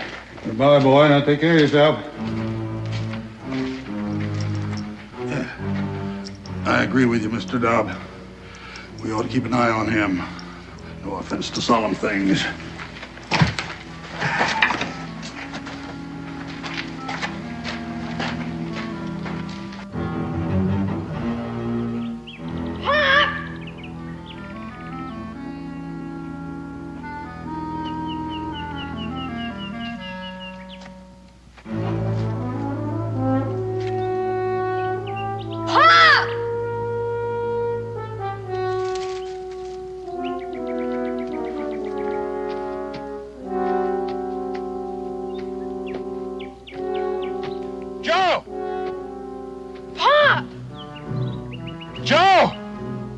Son, go for some help!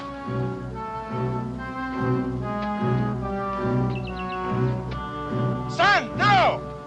Don't try to come down here!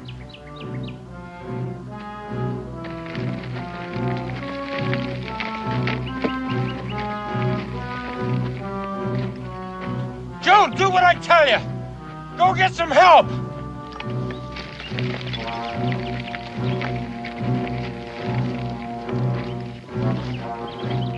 Don't try it!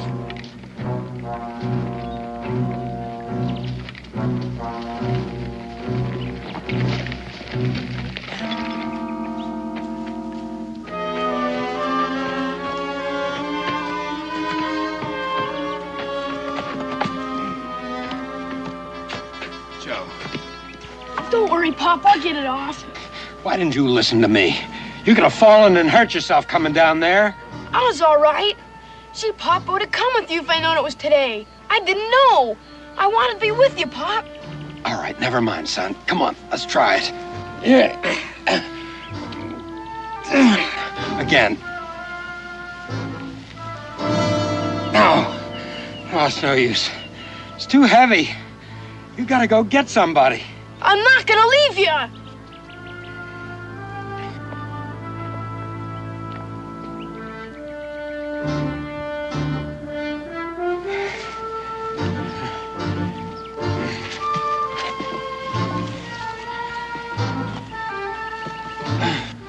You're right, Mr. Dobb. It would be blasphemy to interfere.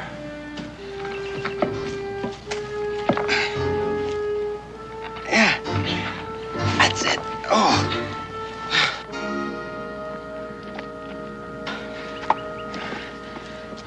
All you gotta do now is stand up. stand. You've got to! I can't stand. It'd be dark before I can bring anyone. Here, I'll help. How are you gonna help me? Everybody's got to give and take a hand up now and then, as Mr. Dobb puts it. No, son, you don't understand. I do understand, because I'm a cripple. Don't say that. That don't mean I'm weak. No. No, it don't.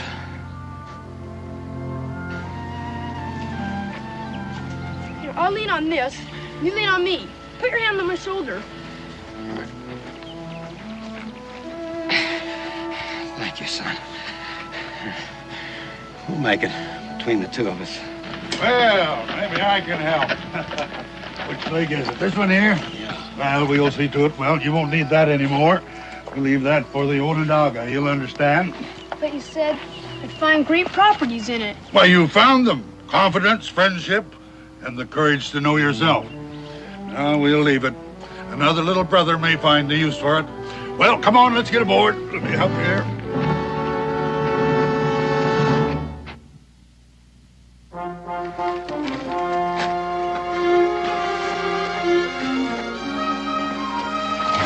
Boy, stop that! Varna. How? Oh, I'm learning. We'll never forget our stay here. It's just too bad you have to leave. Daniel, if you or your family ever have need of a sea voyage. Well, we may be calling on you sooner than you think. Good. And as for you and Mr. Dobb. Oh, you can trust his wisdom. Better get in the back. There'll be more room for your legs. All right. Joe can drive.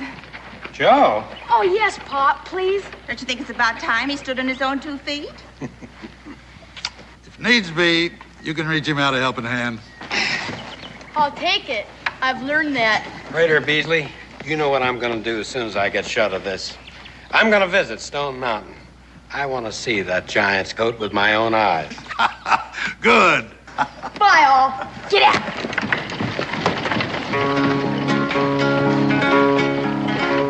If ever I get married again, it'll be for love, not riches.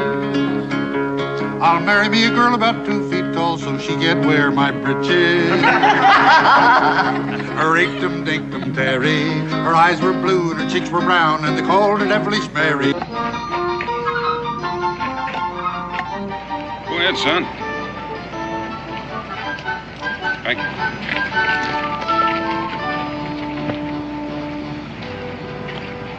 Aren't you hungry, Israel? Not very. That's something new for you. You're not sick, are you? No, Pa, I feel fine. Well, don't tell your ma I bought them for you. You know how she's about eating between meals.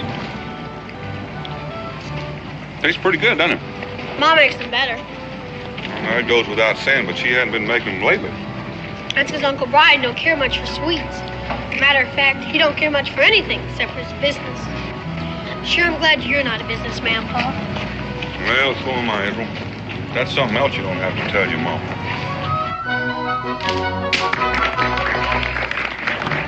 Looks like something's going on up the street. Shall we have a look?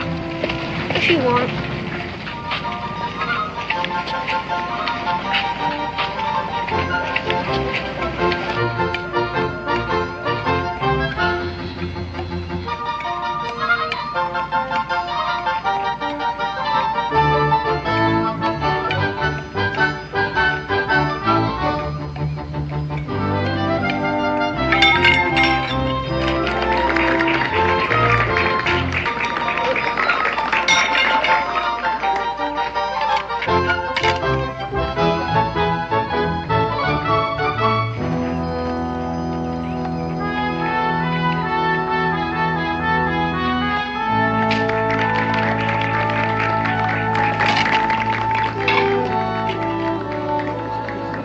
Israel, here.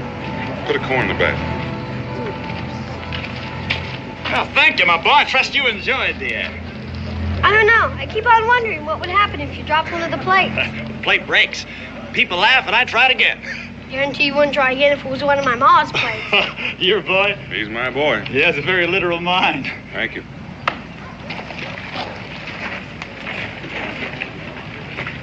Paul? does he mean by that? No, that's something you don't have to worry too much about, Israel. Israel? You know, seems to me you're not having too much fun in our little outfit. I'm sorry, Pop. I guess I just ain't cut out for city living. Well, neither am I. To tell you the truth, I'm starting to get a little homesick myself. What do you say we go back and help your mom pack so we can start home early? I'm ready anytime you are.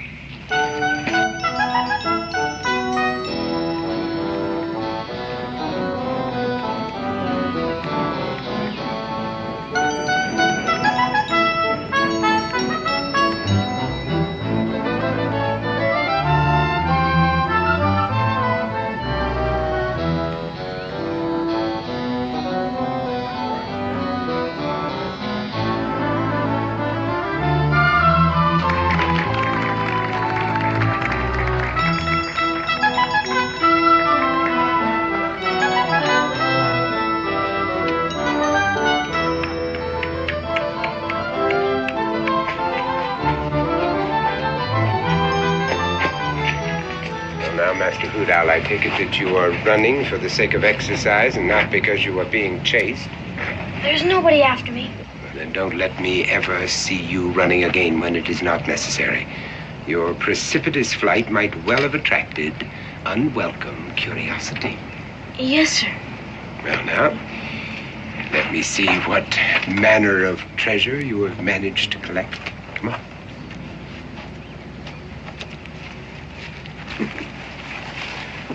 And I'm happy to see that you have learned discrimination. Never rob a poor man. The jail sentence is exactly the same, and the rewards are not worth the risk. Did I do all right? You did very well, my boy. Yes. It does credit to your concentration on your lessons and my teaching. Did I do good enough so I can get meat for supper? A small portion, perhaps. But if you make another haul like this, I promise you that you will feast upon steak.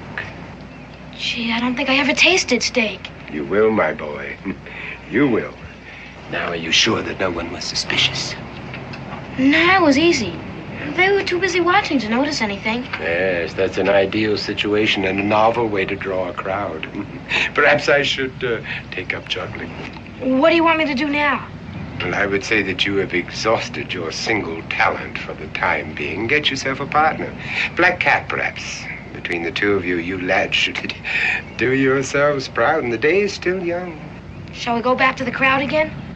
Now, don't be greedy. No, you've already harvested that crop. Look somewhere else. Yes, sir. And don't get caught.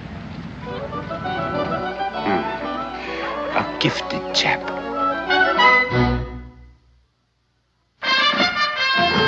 Daniel Boone was a man, yes, a big man, with an eye like an eagle and as tall as a mountain was he. Daniel Boone was a man, yes, a big man. He was brave, he was fearless, and as tough as a mighty old tree. From the coonskin cap on the top of old Dan to the heel of his rawhide shoe, the rippin'est, roaring'est, fighting'est man the frontier ever knew. Daniel Boone was a man, yes, a big man, and he fought for America to make all Americans free. What a Boone wanted to do and what a dream come true was he.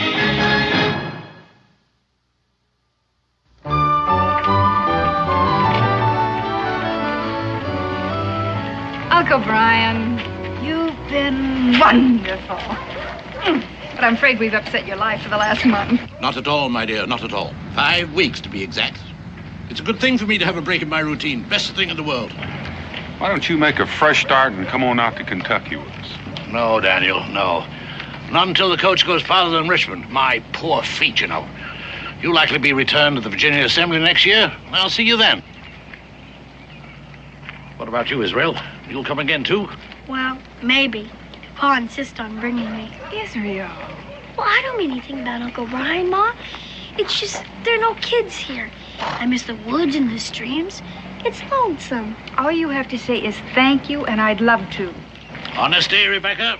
Honesty. Sirs, madam, forgive a slight interruption. I am Dr. Thaddeus Morton, humanities, not medicine, and I'm newly arrived in these gracious environs with my spouse and our 9 children. 9? That shares a lot of humanities. Israel. Yes, lad. Yes, 9, and all boys. And what is even more curious, they're all just about the same age as you. Well, that's pretty hard to do. Well, not if they're adopted. Orphans. My wife and I lacked children, so we solved our problem with children who lacked parents. And if this town proves to be sympathetic, well, we have plans to build a permanent home here that will accommodate a great many more children. Yes, you'll find the details in these announcements, and I shall elucidate on the program tonight at 8 o'clock, and I hope that you will all be there. Thank you. Well, Doctor, this seems like a very nice thing you're doing. My wife and I can't be there, but I reckon if you're taking donations, we can spare a few Continentals. Well, that's most philanthropic of you, sir. And what name shall I enter on our list of patrons? Well, don't bother putting our name down. I'm just sorry we can't afford more. Well, I assure you, if everyone is this generous, the home is already built. Thank you again. I'll be at your meeting, Dr. Morton. I'll be there. Bless you, sir. Letter for you, Mr. Boone. Good thing I sorted the mail before the coach left. Oh, thank you. What is it, Dad? Well, Becky, it looks like we packed up too soon. We're not leaving just yet. But why? Well, at least you and your mother are not leaving. I have to go to Philadelphia. The Congress is considering statehood for Kentucky, and they want my testimony. And as long as I'm set for travel, I might as well rent a horse and get started, get back that much sooner. Gosh, Pa. Well, it's just 2 weeks, Israel, maybe even less. 2 weeks. Oh, it's not as bad as that, Israel. It's hard on you, I know. But I'll tell you what. There's a fishing boat leaving for the bay at 11 o'clock this morning. Now, if we can catch it, you might bring back a sturgeon. So, what? Confound it. What's happened to my watch? Wasn't I wearing it when I left the house? I didn't notice. I didn't notice myself. Have it. Well, if I don't have it here, it must be somewhere else. That sounds reasonable. Well, I'd better go home and look for it. It's a very valuable timepiece. Solid gold. Have a good trip, Daniel. Bye, Uncle Brian. See you in the house, Rebecca. Israel, if you want to catch a sturgeon today, you better go help Uncle Brian find that watch. You know how upset he gets about those things. Yeah, I reckon I do. Bye, Pa. Catch a big one.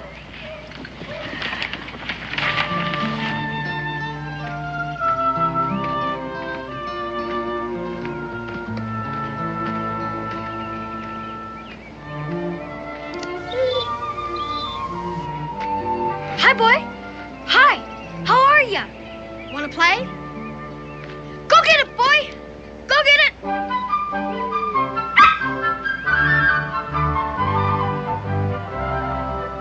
Come here, boy. If you were my dog, sure could teach you to retrieve.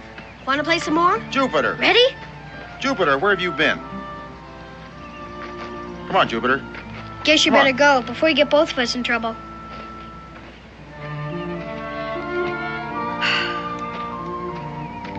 Boy, around this town, they don't even want their dogs to have fun.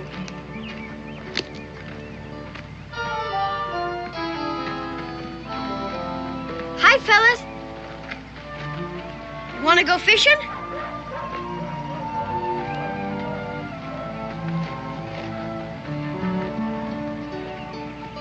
Two more weeks, brother.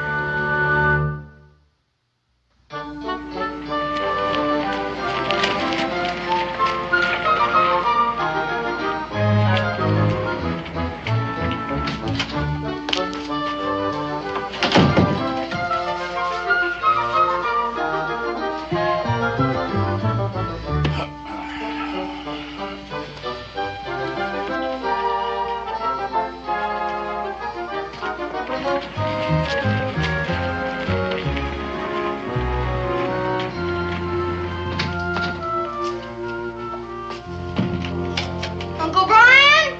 I'm in here.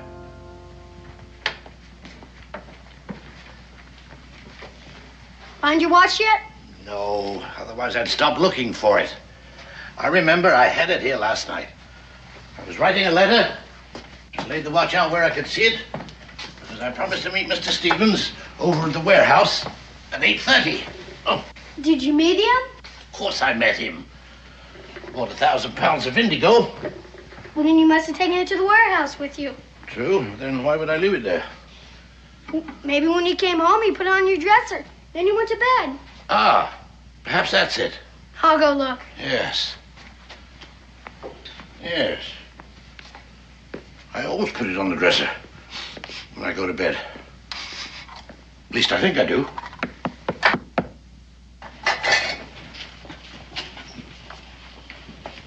The devil can that be? Yes? I hate to bother you, sir, but, Speak up, boy. What is it you want? well, you see, I'm a poor, unfortunate orphan with no mother or father, and I was wondering if you're a kind enough man to give me and some of my other orphan friends some money so we might have a decent meal. Well, how much of a contribution were you considering? Oh, 10 pounds? 10 pounds? Everything you say may be true, my boy, but it seems to me that when one is expecting charity, 10 pounds is a rather exorbitant request. Well, you see, it's to build a new orphanage. Oh, are you one of Dr. Morton's children? Yes, sir. Yes, well, I met Dr. Morton a short time ago. He's a fine man, a most benevolent man. But I find it hard to believe that he'd allow his children to solicit funds in such an irregular manner. Well, to tell the truth, sir. Aha, the truth. Yes, now, you're trying to collect money for yourself, isn't that it? But, sir, I really don't know the value of money, never having any. Except maybe a shilling or a penny. That doesn't answer my question. Well, the truth is, sir, I'm pretty hungry. Doesn't Dr. Morton feed you? Oh, yes, sir. Except I miss supper and breakfast and... Oh, well, you just wait here a moment. But I can't wait, sir. If I don't get food pretty soon, I'm gonna starve. You... Come on. What was that little beggar up to? Ran off just when I was going to get him some food. I don't think you understood what you meant, Uncle Brian. Well, I didn't understand what he meant either. First saying one thing and then the other. Gosh, if I could have talked to him, maybe we could have made friends. Well, he's likely to need a friend. Did you find my watch? Wasn't in the bedroom. Oh. Kentucky, a guy wouldn't have to beg. All he'd have to do is go out and get some fish. Fish? There's a boat leaving now. Guess it's too late. Yes. Oh. I'm sorry, Israel. I'm afraid I've let you down. But the boat goes out once a week, so we'll try again next time, right? Yes, we will. Now, the only other place that watch could be is at my office. Yes. Oh, no. Don't worry, Israel. We'll catch the boat next week.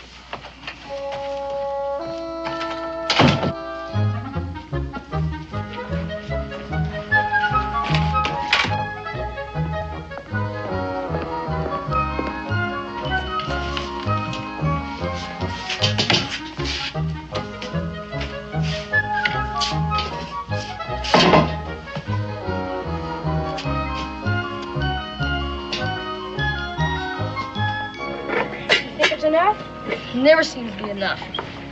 I'm not sure a broken pipe is worth very much. And what about the silver box? Hey, yeah, that looks pretty good. But if we want to stay off bread and water, we better get some more. Use the confusion method. Yeah, I like confusion better than distraction. Distraction always scares me. This box has got some kind of powder in it.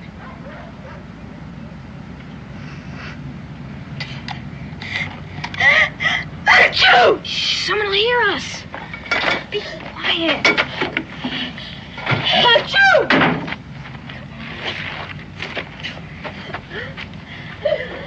Achoo!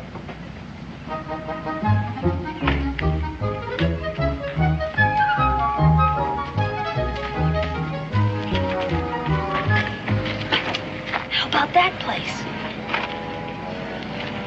We use the confusion method.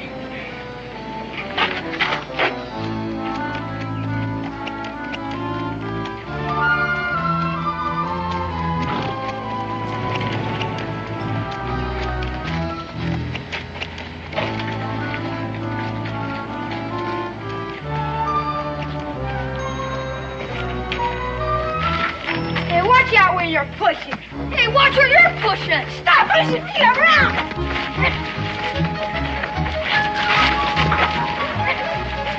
Hey, stop it. I got what you want. Stop it. Get out of here. Hey, what are you shooting me for? I'll get you. What are you doing? Boy, stop that. Stop that, I say. Hold on there, boy. Who are those friends of yours? I don't know. They weren't very friendly. You come right here. What's in this bag? Just some stuff to eat. None of your sass, boy. And if any of my silver is missing, you're going to jail. But I didn't even touch your silver. I'll help you pick it up. You keep your hands off that.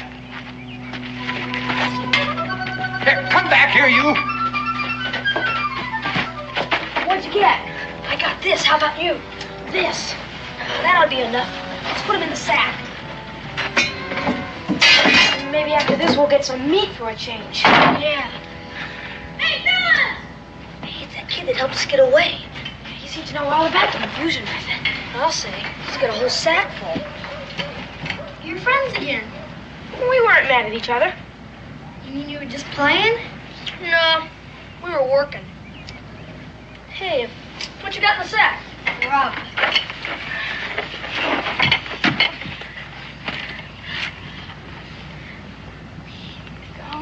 Oh, meat! Boy. 2 kinds of meat. Now, this is for dessert. You gotta eat the other stuff first. Like you think we won't? You stole this stuff? Well, I don't know if it was exactly stealing. I just didn't have time to ask for it. Hey, he's just like us. We hardly ever ask for stuff either. I'm Black Cat Jack.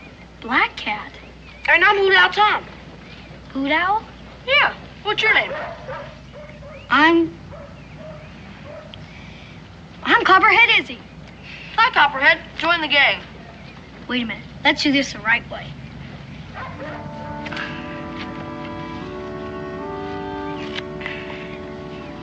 We'll eat bread and salt together.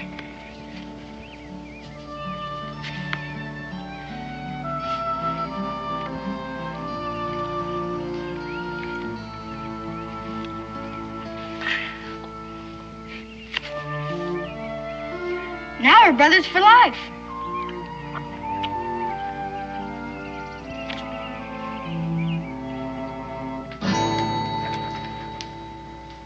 Come, Peter. You have a tongue. You have had the privilege of being taught correct English. All I want is the truth. Now, did you snatch the purse from this good woman? Not that I doubt your word, Miss Hinch. Oh, if there were only reason to doubt it. Well, Peter. Well, I'm relieved to see that you do not attempt to compound your felony with mendacity. But I didn't want to do it. Enough, Peter. Come with me. Miss Hinch, I want you to know that my wife and I are very grateful to you for having brought this matter to our attention. What will you do to him? Well, he must be corrected. Oh, it must be done. Though I'd prefer that the rod fell on my own back, as perhaps should be. Whenever one of my charges is apprehended in a malicious act, I feel that it is my fault. I feel that my teachings and my example have failed. But you have so many boys. Yes, that's true. That's true. And I must find consolation in those who have followed my instructions so well that they have never been caught in any single criminal act. Ah, but Peter. Oh, how humiliating that it should happen in this town that we have chosen to make as our permanent home. Where even tonight I had planned to appeal to the good citizens to open their hearts and their purses. I'm afraid that Peter has betrayed his future. There'll be few contributors now. Oh, I'll say nothing that would spoil your cause. Better not to have reported Peter at all. No, you did absolutely right, Miss Hinchin. I must do the right thing, too. Perhaps as the injured party, you would care to see the correction applied? Oh, no, Dr. Morton. Oh, I believe that Peter was sincerely repentant. It seems to me that he's learned his lesson. And as soon as he becomes part of this community, I'm sure he'll be no more trouble. Yes, if only he could be assured of growing up in a community where there are people of such kindly understanding as yourself. Oh, that would indeed be a blessing. Now, if, I seldom go out in the evenings. I wonder if I could make my contribution now. Would £10 be of help? And perhaps make you just a bit more lenient with Peter? Oh, Miss Hinch, after what has happened, your generosity is like heaping coals of fire upon my head. And the children, yes, they bless you too. Now, if you will wait till I hitch up the horses, Oh, well, perhaps I can don't drive you live home. very far from here. It's been a pleasure, Dr. Morton. Your pleasure is my profound delight. Oh. And the children bless you too. Oh. Oh.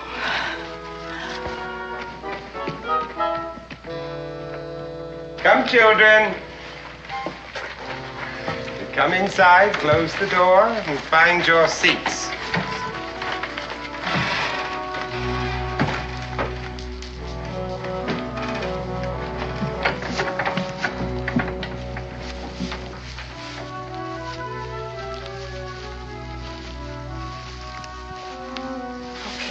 You stay here. We gotta report to Dr. Morton. Gentlemen, Chicken Leg Pete has been caught stealing, and he's going to have to be made an object lesson. You're late. What did you have to say for yourself?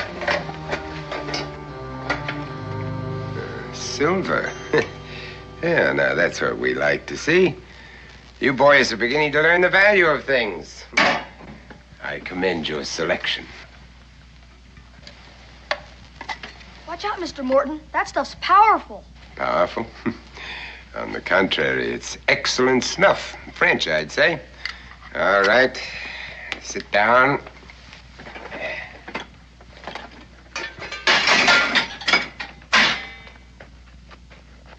As I told you, Chicken Leg Pete made a serious error, but just so that you boys will thoroughly understand, we're going to reenact the attempted crime. All right, Chicken Leg, stand out here. What did he do?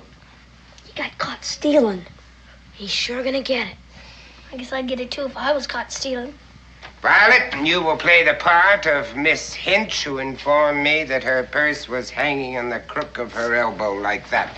Now you will be strolling up and down the street looking in the shop windows. All right, Chicken Leg, show us what you did.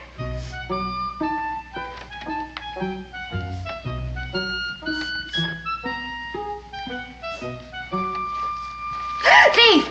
There. Caught. Caught. Because you paid no heed to what I taught you. Because you failed to practice. Caught. What mortification you have caused me by your stupidity. And for that, you will be on bread and water for 1 week. All right, sit down.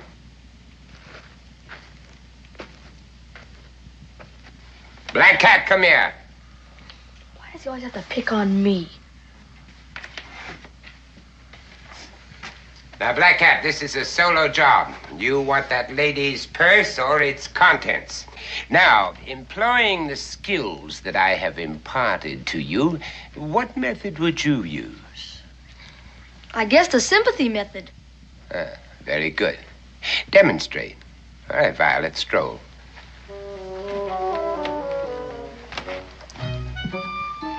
What's going on? Keep still.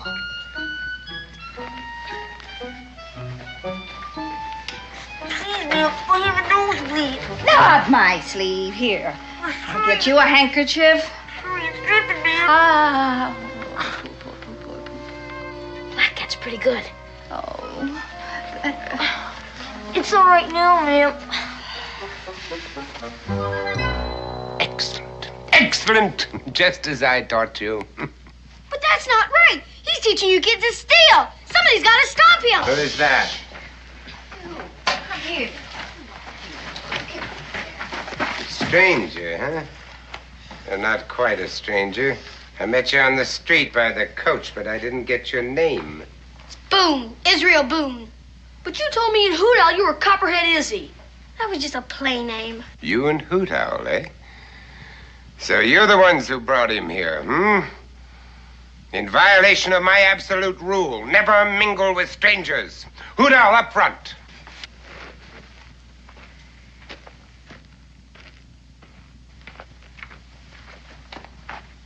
Now, for introducing a stranger into our midst, you will both receive a sound thrashing. And you will be put on bread and water not for 1 week, but for 1 month. But Dr. Morton, he's just like one of us. He stole food for us. I didn't say I stole it. I said I just didn't have time to ask for it. That's what we all say. Now, let's see what you have there. 2 empty jars and a salt shaker. It isn't worth a farthing. We ate up the part that was worth something. Lots of stuff. In any case, you're a sneak, and you will be treated accordingly. Hey, that's my Uncle Brian's. Give it to me. It's my snuff box now. I shall think up your punishment tomorrow. Tomorrow? You can't keep me prisoner. You can't keep any of these kids prisoner. This is my family. And because you joined them of your own free will, you will become part of my family, too. Violet, lock the doors.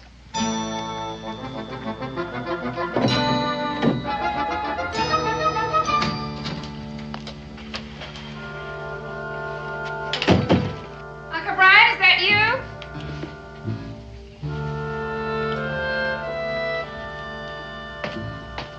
Oh, what a day. Goodness, I didn't expect you back so soon. I didn't think the fishing boat came home till evening. Missed the boat.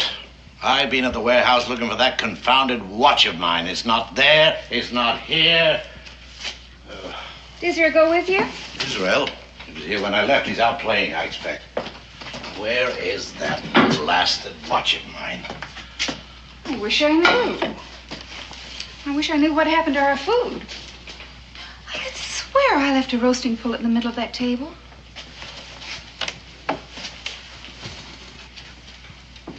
And there's a loaf of bread missing. Well, I've looked everywhere I can think of. I must have just plain lost it out of my pocket. Someone's dumped flour all over the place. Well, it has my initials on it.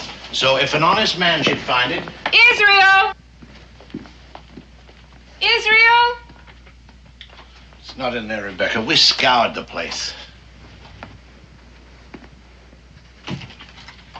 Israel!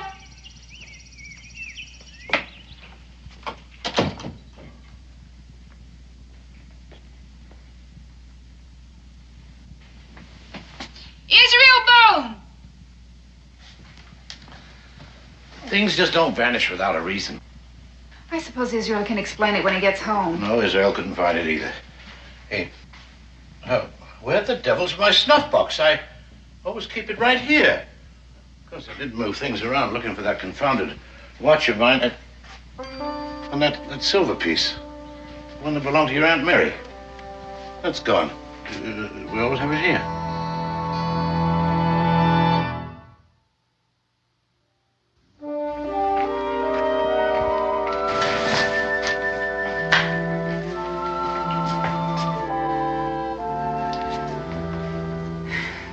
Stay away of this long unless something's happened to him.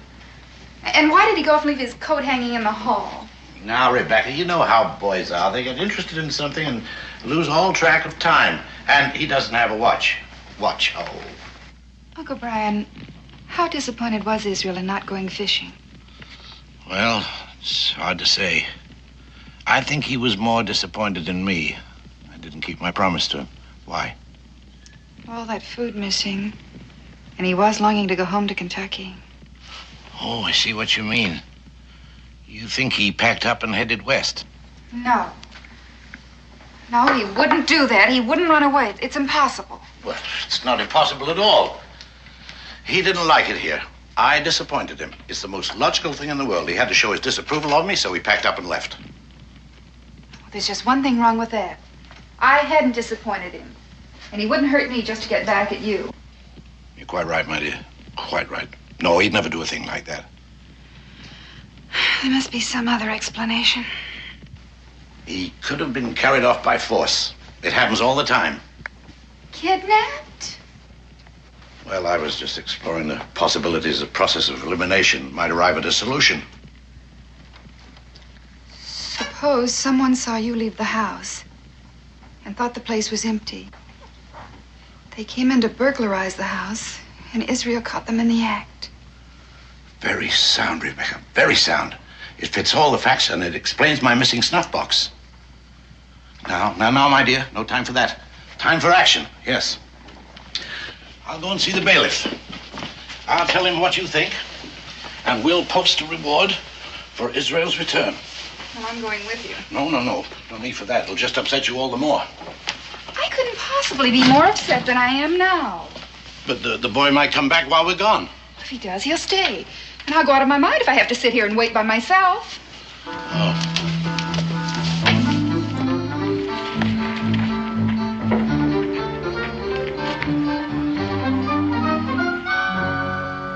Don't you fellas know it's wrong to steal?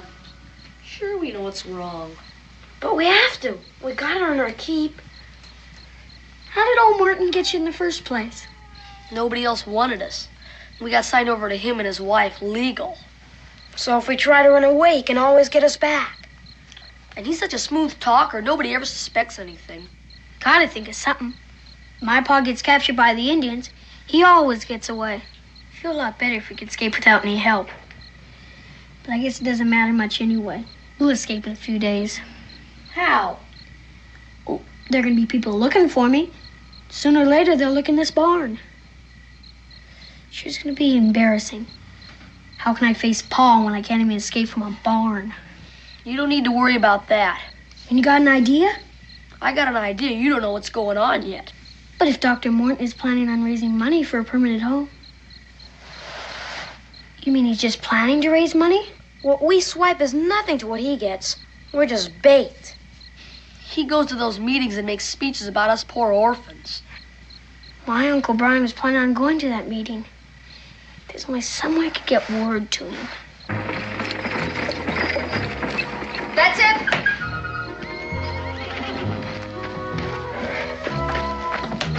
All right. Round up the boys. All right, everybody in the wagon. We're all packed up. Up you go and be careful. There you go. Careful. Up Come you on, go. upstairs. Up. All right. I don't want to go. Thaddeus. As I told you, you joined us of your own free will. You're now one of our children. You want to go with the rest of the boys, don't you? All right, in you go. Now, mind your feet.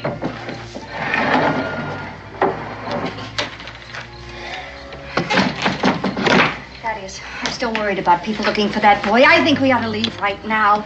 We could drop him a few miles from town, and by the time he gets back, we'll be safe. No, my dear. Never lose confidence. Maybe I can get a message to Uncle Brian. I know where his watch went now. Dr. Morton took it this morning.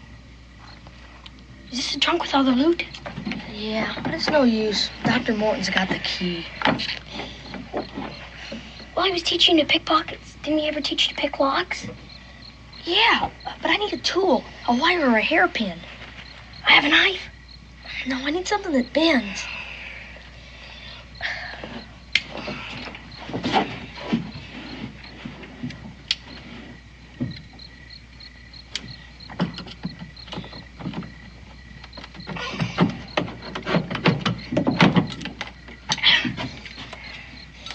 I have a bent nail. Yeah, that might work. After I leave for that meeting, drive the wagon into that patch of woods south of town. And then if anything goes wrong, the people will be looking for me here, and we'll simply vanish into the night. Boy, if Dr. Morton catches me at this, we're in big trouble. You want to escape, don't you? Why else do you think I'm doing this?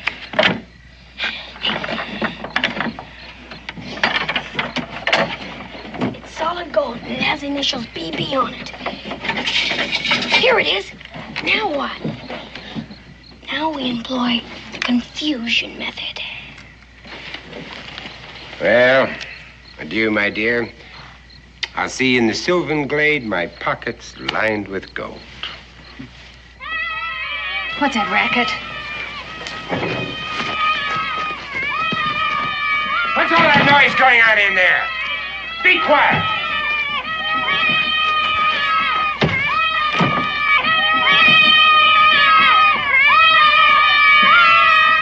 All right, now, let's see what's going on. What are you doing? Now, stop it! Stop it, do you hear me? Will you stop that? You boy! All right, all right! All right!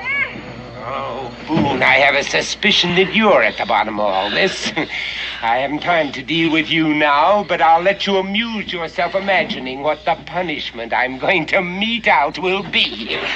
And I warn the rest of you, if there is any more trouble, you'll each one of you receive a sound thrashing, no matter who the culprit may be.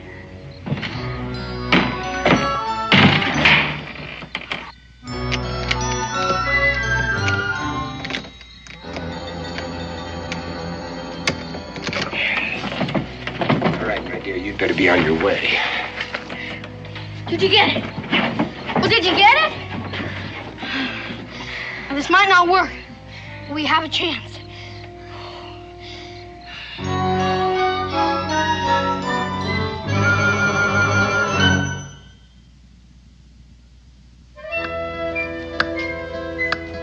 I don't know what else we can do. We've posted the reward. People are out looking. I can't understand why there's no word from the bailiff yet. Well, there must be some answer. If only we could find it. Well, we've tried everything, and we don't have an answer yet. The thing I don't understand is the missing food. If there was a thief in the house and Israel walked in on him, why would he take time to rob the pantry? Well, it could have been he was hungry. Israel could have walked in on him robbing the pantry. Logical, my dear. Very logical. We know there was someone else in this house besides Israel. Israel would never steal. Food. Food. Rebecca, before I went to the warehouse, there was this beggar boy came to the door. Beggar boy? Yes, I remember him distinctly. He was an orphan, about Israel's age. Uncle Brian, you never mentioned this before. Well, it slipped my mind, and I didn't think it was important. Oh, please, Uncle Brian. What did he look like? What did he want? Well, he wanted money for the orphanage. Oh, he wanted this, he wanted that, 10 pounds, a shilling, old clothes. He finally even asked me for food. Did you give it to him? Well, I was going to, and all of a sudden he ran away. Did Israel hear this? Well, I'm not sure. You see, he was looking for my watch, and... Oh, wait. He must have heard something, because he said the boy didn't understand me. That could be the reason he took the food. He took the food for the boy at the orphanage. Yes, but he should be back by now. It isn't that far. Well, he stayed. He made friends with the boy, and he forgot about the time. Wasn't Dr. Morton holding a meeting tonight? Yes, 8 o'clock. I planned to attend until Israel got lost. Well, you're still going to attend. Well, there's no point in it now. Besides, I wouldn't leave you here alone. Of course there's a point in it. Don't you see, if he took food to that boy, Dr. Morton may have seen him. Good heavens, you may be right. 8:45. All right, Rebecca. I'll go to the meeting. And if I miss Dr. Morton in the meeting, I'll find him later. Where are those orphans now? In that old barn just north of town. Oh, I think I'll go out there. Israel may have found himself some friends. Yes.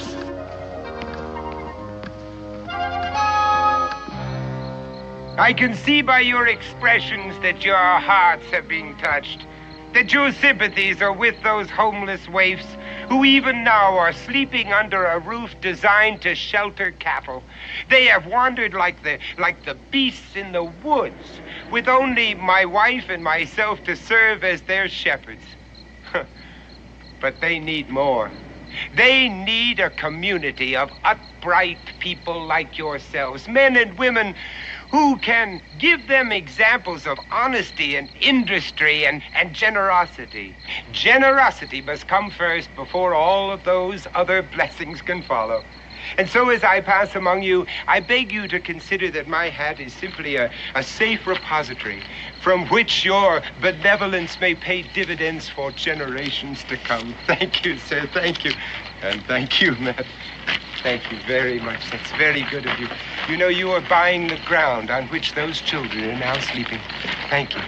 And in place of that miserable hovel in which they live now, thank you, bless you, you are building a temple to human kindness where not only these orphans, but many other orphans in years to come may go and seek shelter from the storms of life.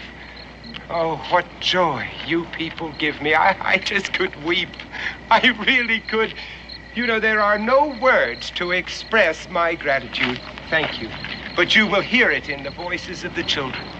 And I must go now and let them know of their great good fortune. And I beg of you all to appoint a trustee of your own choosing from among yourselves with whom I may deposit these funds in the morning. I wasn't sure I'd make it in time. Well, you were spared my speech, but it's not too late to make a donation. Oh, yes, of course. But I really came here on another matter. Now, most of you already know that my grandnephew, Israel Boone, is missing, and I have offered a reward for his return. You met him at the coach this morning. Yes. It must be very, very terrible for you and your contribution, so that's a very handsome one. He'd been at loose ends and lonesome, being a stranger here, and I thought he might have struck up an acquaintance with one of your orphans. Well, I really don't know anything about that, but when I get back, I'll rouse them and ask. Yes. Your contribution. Yes? What is it? I was just looking at your watch chain. I have one exactly like that. Very coincidental, your contributions. What I mean is, I had one just like it, and I lost it. And the first time I missed it was right after talking to you this morning. Well, my wife will be expecting me now. This is my watch. My initials were engraved on. After him. He's a thief. He's robbed us all. Get him. Catch him.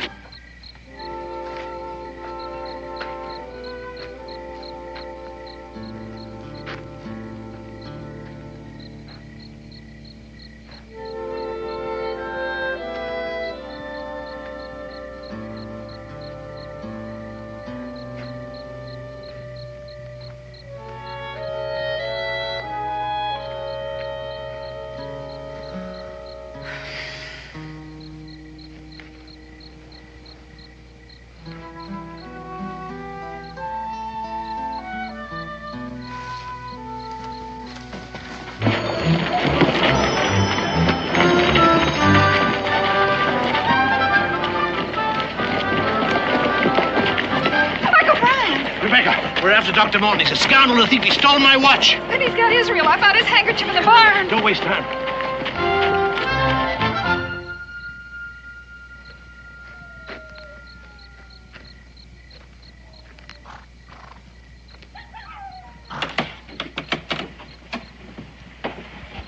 How's everything outside? It's all clear. I only had something longer than dinner. Hey, what about the sword? Good, get it! If I can loosen that kingpin, this wagon isn't going anywhere.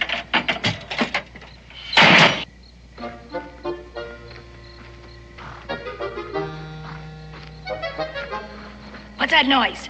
What's going on in there? I knocked over the benches, all. Well, sit down and stay put. I don't want to hear another sound out of any of you. Yes, ma'am.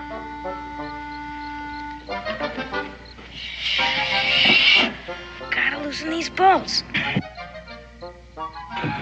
It's coming. The bolts are loose.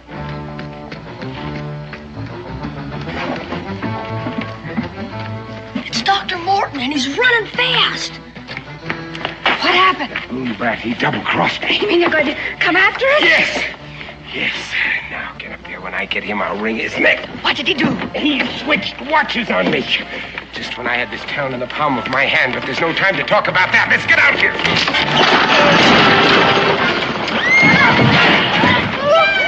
Oh, stop crying. You're not hurt, but somebody's going to be. This is the Boone brat's doing. Oh, I'm going to give him the thrashing of his life. And you, too. You, too. You think that you can outsmart Thaddeus Morton and get away with it, do you? Oh, you cursed little pumps. Wait till I get my hands on you. All right, come up here, all of you. Come on up here. Boone! Boone, where are you? Come up here. I'm going to teach you a lesson that you... Stop where you are, Martin! Israel! Oh, Israel!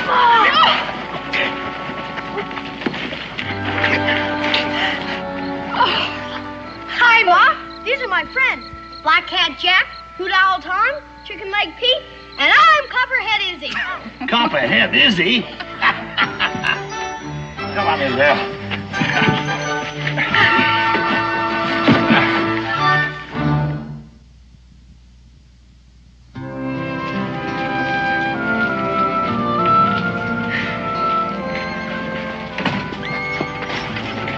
Well, that's quite a story, Israel, but are you sure you didn't stretch it just a bit? Honest, Pa, that's a whole plain truth. You can't smile our Uncle Brian. It's true, as impossible as it may seem. Yes, I'll vouch for the story. And thanks to your son, my grandnephew, I am now trustee of a home for boys. Well, Uncle Brian, it's just my guess that's going to keep you busy for quite a while. No doubt. But it has its rewards. You see, Daniel, I never realized till now what an empty life I've led. And I can thank Israel for that, too. You don't have to thank me, Uncle Brian. The way was lots of fun. I think we can do without that kind of fun. Well, it looks like we're on time. Confound it, what's happened to my watch again? Here it is, Uncle Brian. Well, how? It's what Black Cat calls the sympathy method. Uncle Brian, you're just going to have to be more careful, or somebody's going to take it from you.